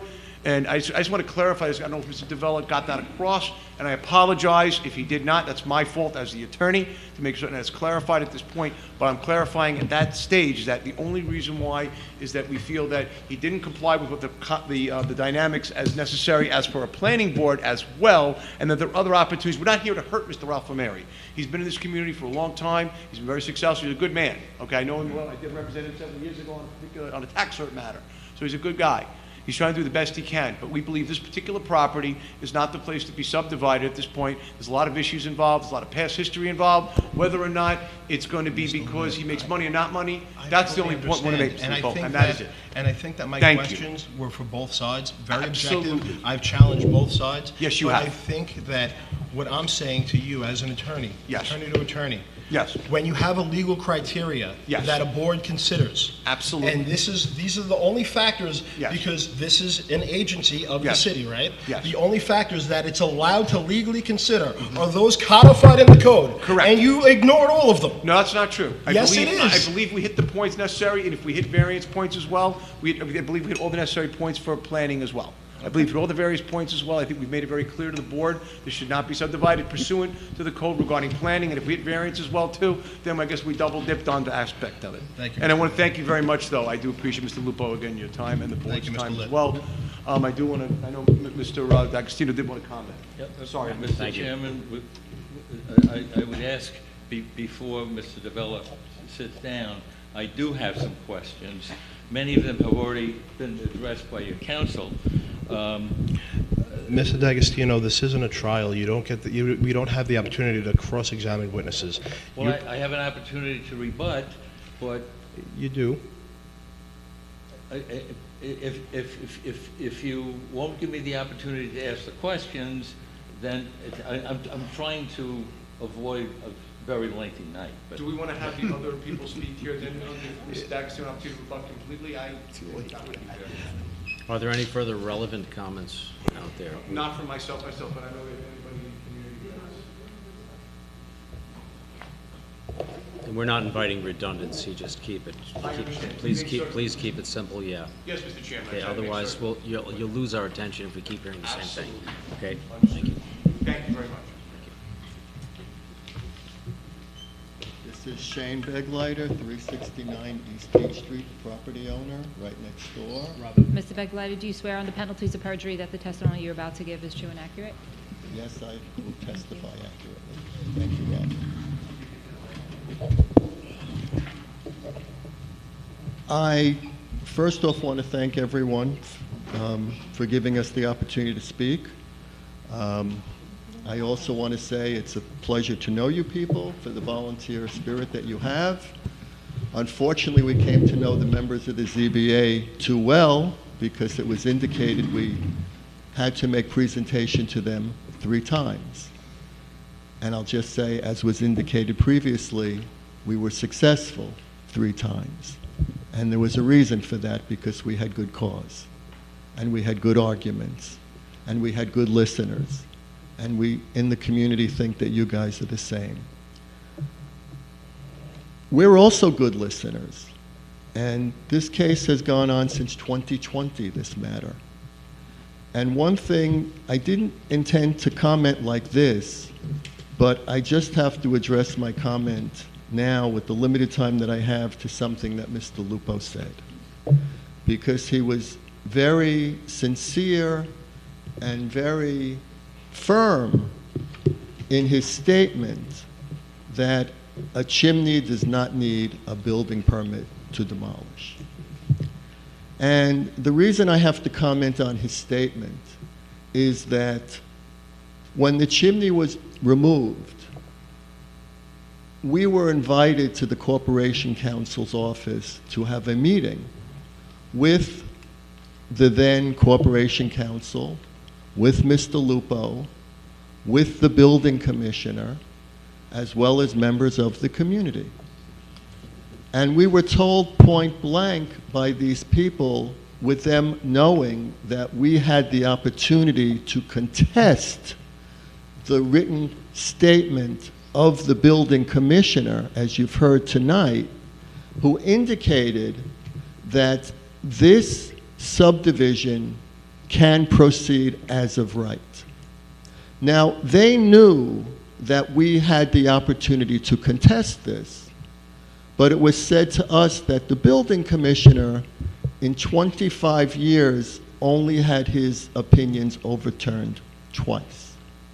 And we were told that a chimney is in the code as an area device. And as an area device, it did not need a permit to be demolished.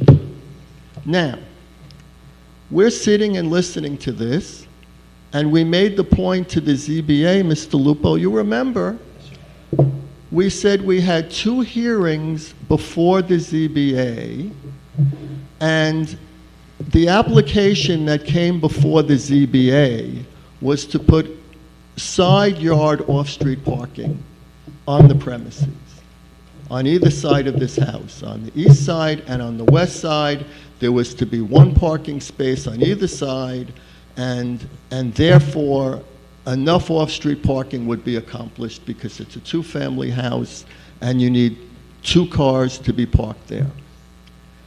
And the application was denied. Now, why was it denied? It was denied because on either side of the house, there was not enough depth on either side to have the car totally on the side of the house. That something stopped the driveway from being of proper length to put that car on the side of the house. As Mr. Litt indicated, and you have in your paperwork, the thing that stopped the car, for the parking space from being long enough on the west side was the kitchen butt out, so it can't do anything about the kitchen.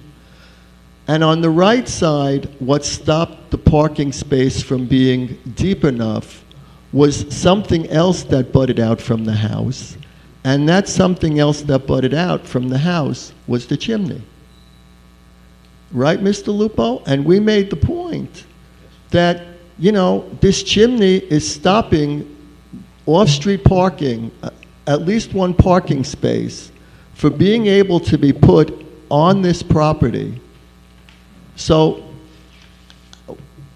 if the chimney was good enough on 2 occasions to be deemed something substantial enough to stop off-street parking, now you're going to say to us that it really doesn't mean anything, that it's counted as area? Okay. If it counts as area as it doesn't mean anything, why did it stop a variance from being granted twice before, right, Mr. Lupo? So, you know, after Mr. Lupo made his comment, and we did contest the decision, or not decision, but statement of the building commissioner, we went ahead with that. We inaugurated a challenge in front of the zoning board that we wanted to have a proper interpretation of the code. And what did the code say? The code said at the time, granted as you said, Mr. Lupo, that was the code then. But the code said that a subdivision cannot be accomplished. No, a structure cannot be demolished to enable a subdivision. Okay? That's what the code says.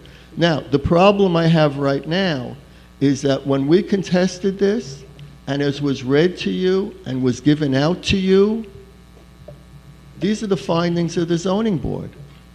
The findings clearly now had to go out of their way to define what a structure is, because this chimney meets all the qualifications of being a structure. And if it is a structure, tell me it doesn't need a permit to be demolished. It's your opinion. But I don't have to be told by Mr. Lupo, unfortunately, that it doesn't need a permit, because the findings themselves by the ZBA, upheld by the Supreme Court, say very clearly, subsequent to the past denial of the referenced variance application, Mr. Raffaele demolished a chimney attached to the two-family dwelling to provide off-street parking for the two-family dwelling. Putting aside the fact that the detached two-car garage still remains, the post-denial demolition of the chimney under the auspices of driveway work cannot, without violating the spirit and intent of an ordinance enacted to control density, transform a proposed subdivision that required and was denied a variance from section 105.2J into a subdivision permitted as of right. I'm only reading what it says. I'm not a lawyer. I don't think many of you are lawyers, but it's black and white. A chimney is a structure, and as a structure, it has to be treated as such. So to be told, again, I'll give you credit to say, Mr. Lupo, maybe somewhat inaccurately. I don't know, because we also have to understand Mr. Lupo was very involved in all of these negotiations that took place. So he does have, I'm not saying he's lying, but he has a personal interpretation as in his mind as what should be and what should not be. But the point is, whether or not he has an interpretation in his mind, the zoning board and the Supreme Court feel differently. Okay. Can I just say one thing? Oh, I'm sorry. And that's, okay, please, I don't mind talking to Mr. Lupo. We're friends. Yeah. So that portion of the code that you're referencing, it says that no structure or any portion thereof can be demolished in order to effectuate a subdivision. I would concede that I don't believe that the chimney itself was a structure, but I think it's the portion of the structure that was demolished. The mistake that I made, as I said, when I reviewed the file, there was no permit to demolish the chimney, so the plans that I saw back in 2024, it looked like it could be possibly done as of right, because I wasn't on the zoning board, I wasn't the zoning board council in 2022, right? So it has nothing to do with bias. It has nothing to do with negotiations, because there are no negotiations. I don't get a vote, guys. The zoning board, the planning board, I just give them answers to legal questions. I have no dog in this fight. I don't even live in Long Beach. I really am not biased one way or the other, and I don't have a vote. Okay, so I'm here because I'm the legal counsel. Why are you here? Okay, great. Okay, Please, fantastic. Mr. Lupo. Okay. Please. You really are not allowed to But I'm not talk from allowed the to work. audience. Am I You've not gotta allowed come to up work and- here because I don't live here? No. But seriously, sir, what I'm saying is, You're not helping your Not cause me by then. screaming from the audience. but what I'm sir. saying Okay? is because I don't have a dog in the fight, I could be objective, right? I'm not biased one way or the other. That's all I'm trying to say. Okay, Mr. Lupo, You'll have your chance to speak. You'll have your chance to speak. Please All let right. the man that's speaking finish now. We can't take records from screams out of the audience, please, okay? All right, so back to where we were before. So where we were before, I'm not sure exactly what your comment, Mr. Lupo, was. I hear that your position was the position of the Corporation Council prior to us having the last zoning board, and by the way, that was the third zoning board hearing in this matter. And we presented our position as far as what the situation was with the demolition of the chimney. We presented our position as far as what the situation should be with the garage, because the garage is another structure on the property. We presented all this, and all I'm saying to you guys is just read the decision of the zoning board. I read to you the decision of the zoning board. It's case number 3371. And it was presented, it was decided in, I don't know, January of, I'll take a stab at this. Here, that by resolution dated January 2, 2024, the board overruled the determination of the building commissioner, which advised that nothing prevented subdivision of the subject premises as of right, and that the board reserved its right to issue findings of fact and conclusions of law, and that such findings of fact follow. This, I believe, was given to you. So the findings are different from what Mr. Lupo presented, and I don't think that it is not unfair of us to try to indicate what the correct stance may be for the record. And having the record and having that understanding is important. But you This do know case has gone on. I defended that decision. You know that the board's decision that disagreed with the commissioner, I was the lawyer that defended that decision that ultimately, got upheld, that the subdivision didn't go through. So I don't know if you remember that. Let me say, when you say you defended it, in all fairness, you have to explain further what that means. I mean, the case, after this decision was rendered by the zoning board, case number 3371, what then happened was Mr. Mayeri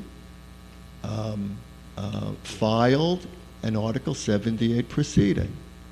And what then happened was outside counsel was retained by the city of Long Beach to uphold, and I guess Mr. Alton would know this, you were participating in this, that outside counsel was retained to defend the position of the zoning board, and this went into an Article 78, and both of course, in the Article 78, the city had to defend its position, and the contesting party, is that right? Contesting party? Fair enough? Okay, fair enough. We're friends here. We know each other a long time. And by the way, it's very nice to know you guys too, but I hope this doesn't go on for 5 years again. But having said that, what I'm saying is that the case went to an Article 78 because they brought it.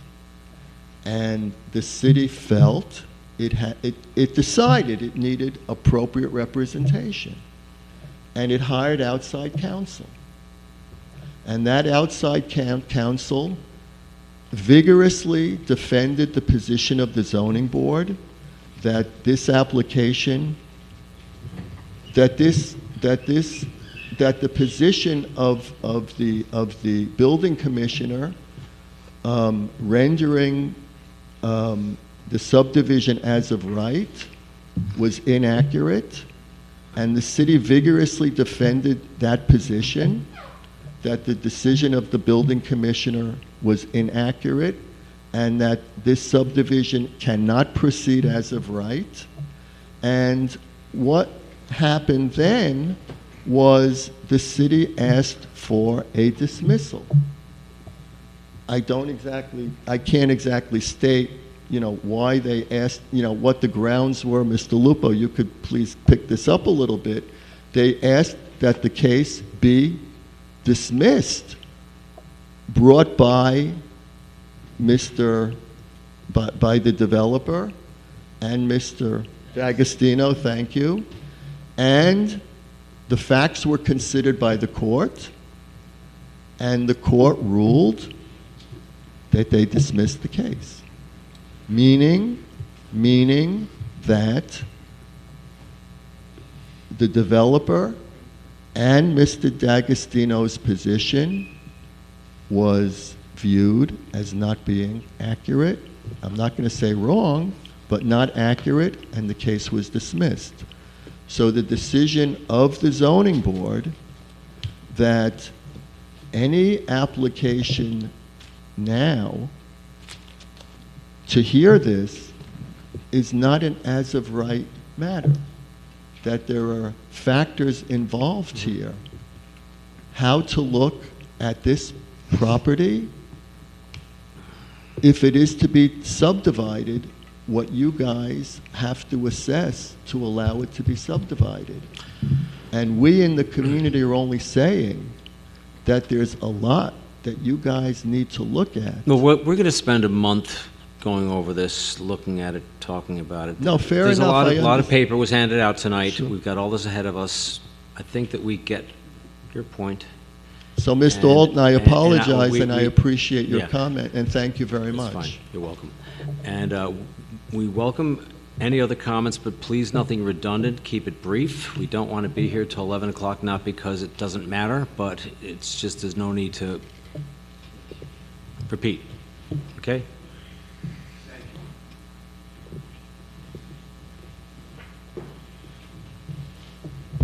Yes, good evening. Thank you. I will be brief. Your name and address for the record, please. I'm Deborah Montico. I reside at 209 Lincoln Boulevard. Raise your right hand, please. Do you swear that under penalties of perjury that the testimony you're about to give is true and accurate? Yes, I do. Thank you. I'm not an expert. I've lived in Long Beach all of my life. My family came here in the 1940s. And we have lived in our house for 35 years. And the issue before us tonight is really about somebody seeking a subdivision of a property. It's not for the purpose of needing to have this subdivision in order to be able to stay in the house, stay in their house, and stay in the community. This is about somebody who's seeking a subdivision purely for profit. And my question to you as a planning board is, if we allowed developers who do not live in the community to mine every last ounce of green space that we have available in our neighborhoods, do we want Long Beach to look like Elmhurst? Because if this is allowed to happen, if this precedent is set, that is what is going to happen. This was a beautiful neighborhood, and I was personal friends with Hope Fisher. I spent a lot of time with her in her last years. She did not have any heirs, and the property was sold at an estate sale. She would be extremely, extremely upset if she knew what is being done to her beautiful gardens that were the pride and joy of our neighborhood. So I would just like to close by asking the planning board to consider whether or not this is this the direction that you want Long Beach to go in? Can we preserve our beautiful green spaces for the enjoyment of our neighborhood? Thank you. Thank you.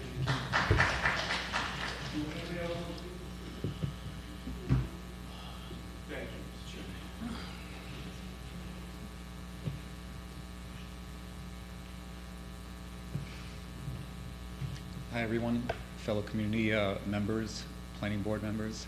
Just move the mic up a little bit Sure. and just your name and address for the record. Sure. Please. My name is Raz Roan, and I'm from 203 Lincoln Boulevard. I'm the owner. Raise your right hand, please. Do you swear under penalties of perjury that the testimony you're about to give is true and accurate? So help me God. I don't want to reiterate all the other stuff that we've talked about. I want to talk about some of the stuff that directly impacted us as residents and homeowners. We moved here in February of 2020. Can you speak just a little closer to the Sure. microphone? I'm not sure it's, now we're picking it up. Thank you. We moved here in February of 2020 from New York City, originally a Long Island resident. We moved because we love Long Beach.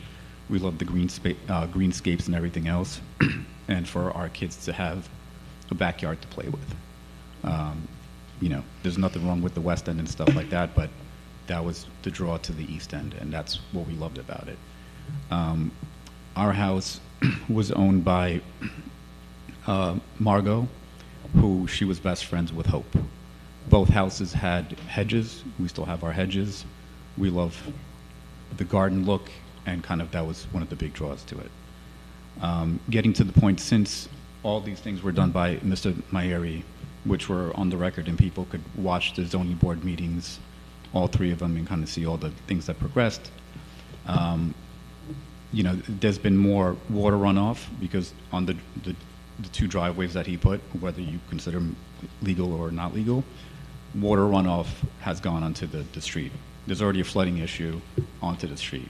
One of the neighbors prior to this broke their leg or something like that because it froze over, and you know there was ice on the sidewalk or whatever from the water. You have to speak up. Sure. Yeah, I'll grab the mic. Is that better? Okay. Yeah, please do. Keep it close, please. Thank you. So, and also the water runoff from the back parking pad is going directly into some neighbors that live over there. So it's been flooding their backyard and house, you know, kind of their basement. Gary, who so passionately lives next door to Mr. Mayeri, you know, water runoff, now there's the parking pad on the left-hand side, also goes to his property, and his basement floods. Now with the new driveways also, our house, we've had our driveway blocked at least 5 times that I've had to call Long Beach Police Department to tow the cars. So that's on record. You could, you know, contact the Long Beach Police Department about that, all due to density, which I think that's a big issue why the planning board was created, right? And one time, when my wife was pregnant with our second son, I had to call to have the car removed because she had a high-risk pregnancy, and in case we needed the car, we had to get out. So these are some real-life issues of how they're affecting us as neighbors. I understand the zoning board was separate. That should be done, and that should be, you know, over and done with. I don't understand why we're here, because this should have been over and done with. With the Article 78, everything was supposed to be done, you know. And I also urge you, the planning board, to read the Article 78 decision.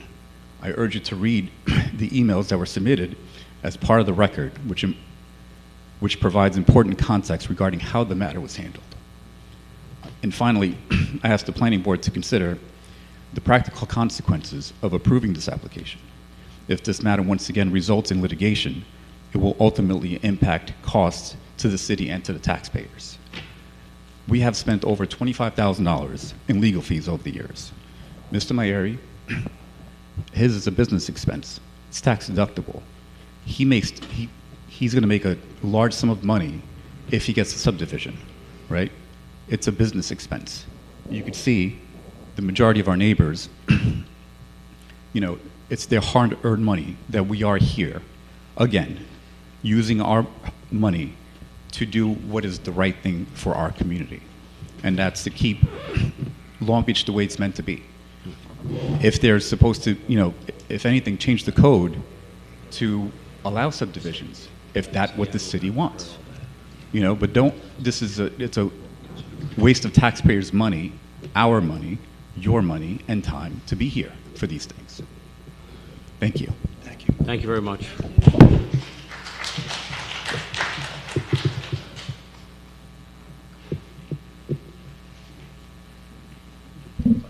Christopher Tomeo, 163 Lincoln Boulevard. How do you spell your last name?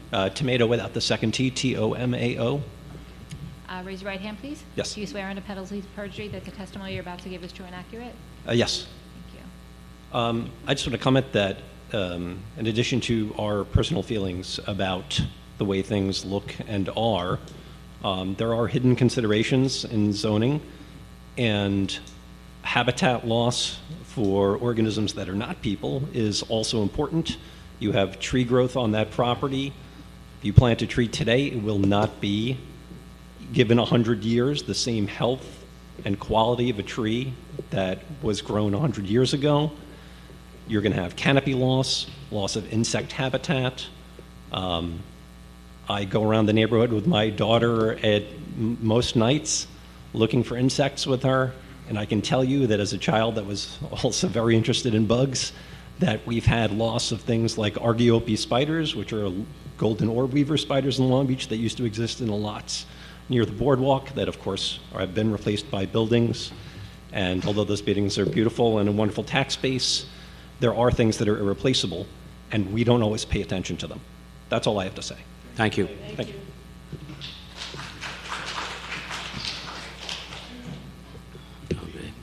Here comes the big guy.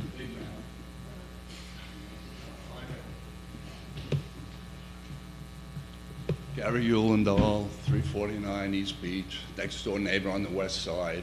Talk about you Please, guys. raise your right hand, please. What's that? Raise your right hand, please. Do you swear under penalties of perjury the testimony you're about to give is true and accurate? Yes. Impact on the neighborhood? Well, for example, if you heard me say before, a lot of the things that were being spoken about, it really didn't affect what the board's allowed to consider. But if you hear what the gentleman right before you and the gentleman right before him said about natural resources, drainage, water, sewage, yes, public safety, as far as, that's all stuff that this board is allowed to consider. So Okay. I thank both of them for actually hitting some of the points that are relevant here. Well, my 6-foot fence was mentioned, which I had to put up because I got tired of looking at the illegal driveway that he did without a permit. It's a slab of concrete that's useless, and I don't know why it wasn't removed, but it wasn't removed. So I get to look at that every day. The water runoff, I had to put a retaining wall in due to the water runoff onto my property. So besides the fruit trees in the backyard, shed, it's just beautifully landscaped. And so all that's gone, it's weeds. So I get to look at the cement and the weeds, and so I put a 6-foot fence up and a retaining wall so my basement doesn't flood any more than it does. So as far, the impact has been since he moved in. And with a second house, it's just gonna get worse. Also across the street, directly in front of the house, it floods. Every time it rains, the entire street is flooded. So there's plenty of impact naturally. And just the place looks like shit since he moved in, as opposed to a beautiful house. Thank you. Thank you. Thank you. God. Here we go.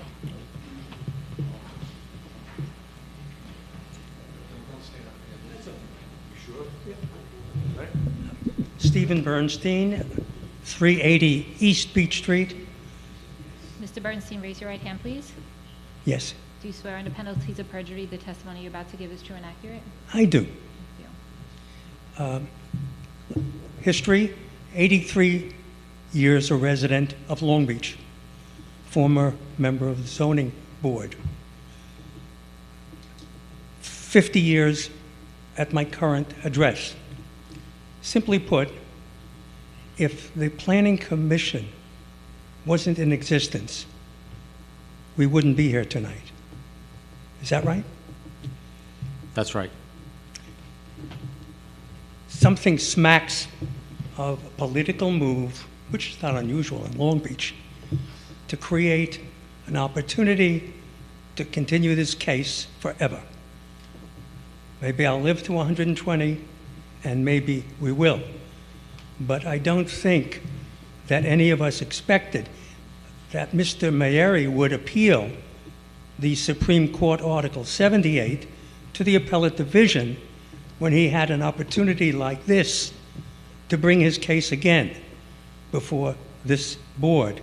And how about the other people who also have an opportunity now to bring their cases because they are not happy with the decision, and it's not the end of the story. Thank you. Thank you. Yeah. Nice and brief.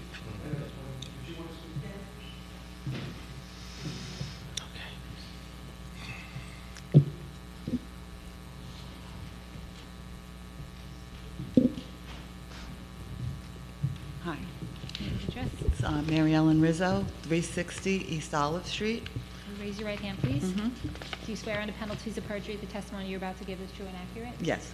Thank you. So I've lived at 360 East Olive Street, which is directly north of the property. I'm right behind that property. I knew Mrs. Fisher. I've been living there since December of 1994. My house has never flooded until Hurricane Sandy. And since the implementation of these concrete parking areas and driveways that he's put in the yard, my house has flooded twice, and I've had to have remediation. My neighbors are also here, and their house has also flooded numerous times since these concrete blocks were put in the backyard. That's really all I wanted to say. I'm terrified of what would happen if a whole structure was going to be there, what will happen to my house and their house, because the water runoff is awful since the concrete was implemented in the yard. That's all. Thank you. Thank you very much. I just wanted to thank the board for please having the patience in this long evening to listen to all the community here, as well as myself and Mr. DeVella. And again, I know you'll have some opportunity to deliberate and decide what you're going to do. And Mr. Lupo, thank you very much for your guidance regarding this process. We appreciate it.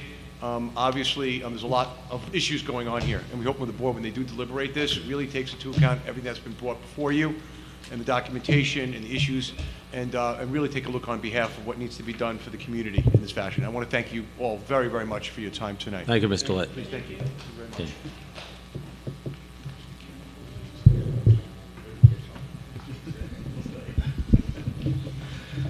Mr. Chairman, members of the board, in rebuttal, let me start with the expert witness. That gentleman, Mr. DeVella?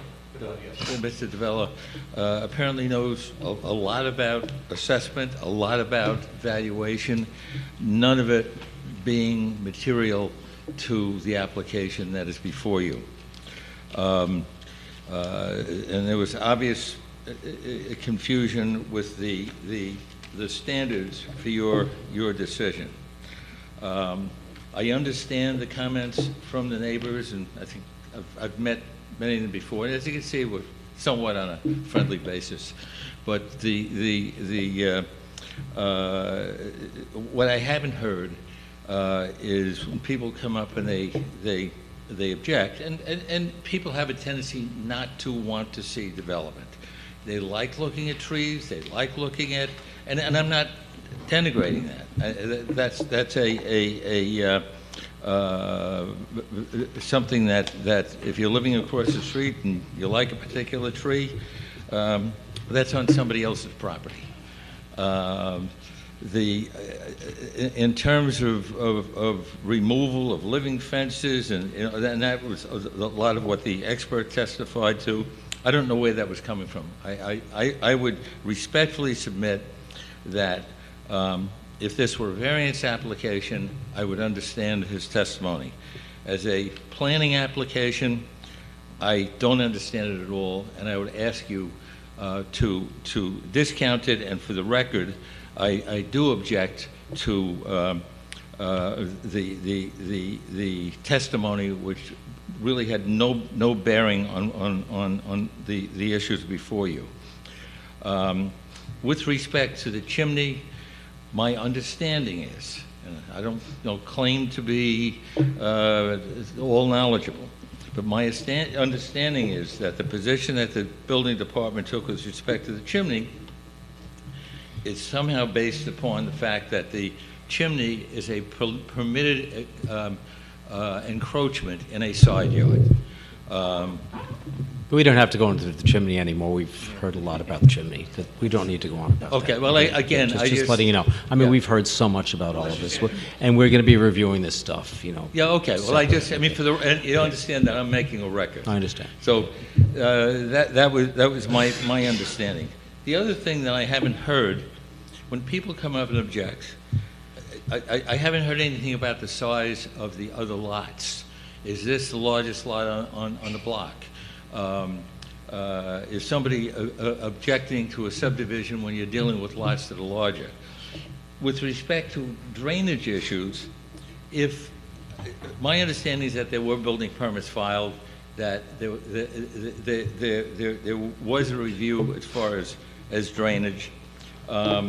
If this subdivision is approved and a new house is built, the drainage has to be approved by the city, and it's to a very strict degree. Things have been changing. There have been more floods. There's more rain. I mean, I don't know what the cause of flooding is, but and in terms of the planning criteria, you have something that was laid out many years ago, and we find ourselves here, obviously, but I don't know if there are any other houses on that block which are the size of these two combined parcels. My client is proposing to build a new home, as you know. I will get the appropriate plans to you. Would ask you to reserve decision until I get those documents to you, and I'll get a copy to Mr. Litt.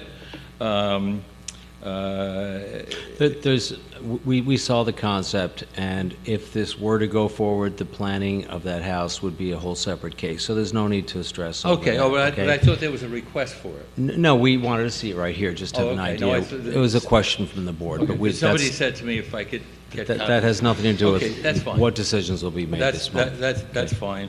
The law did change, and that's why we're here. Okay. Thank you very much. Thank you. I appreciate your attention. Sorry to keep you here so late. Thank you. Okay, any,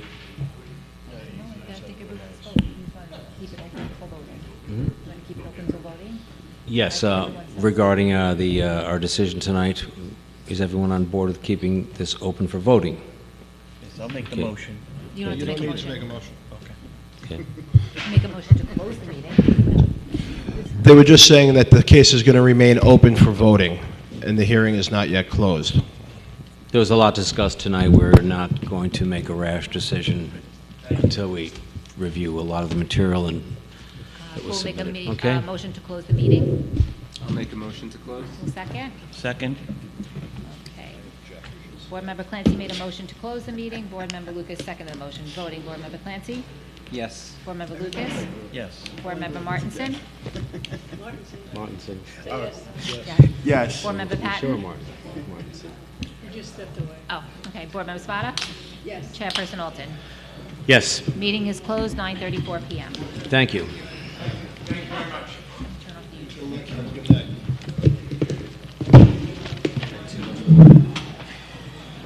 I Keenan, what kind of door? I don't know what the protocol is there. What's that?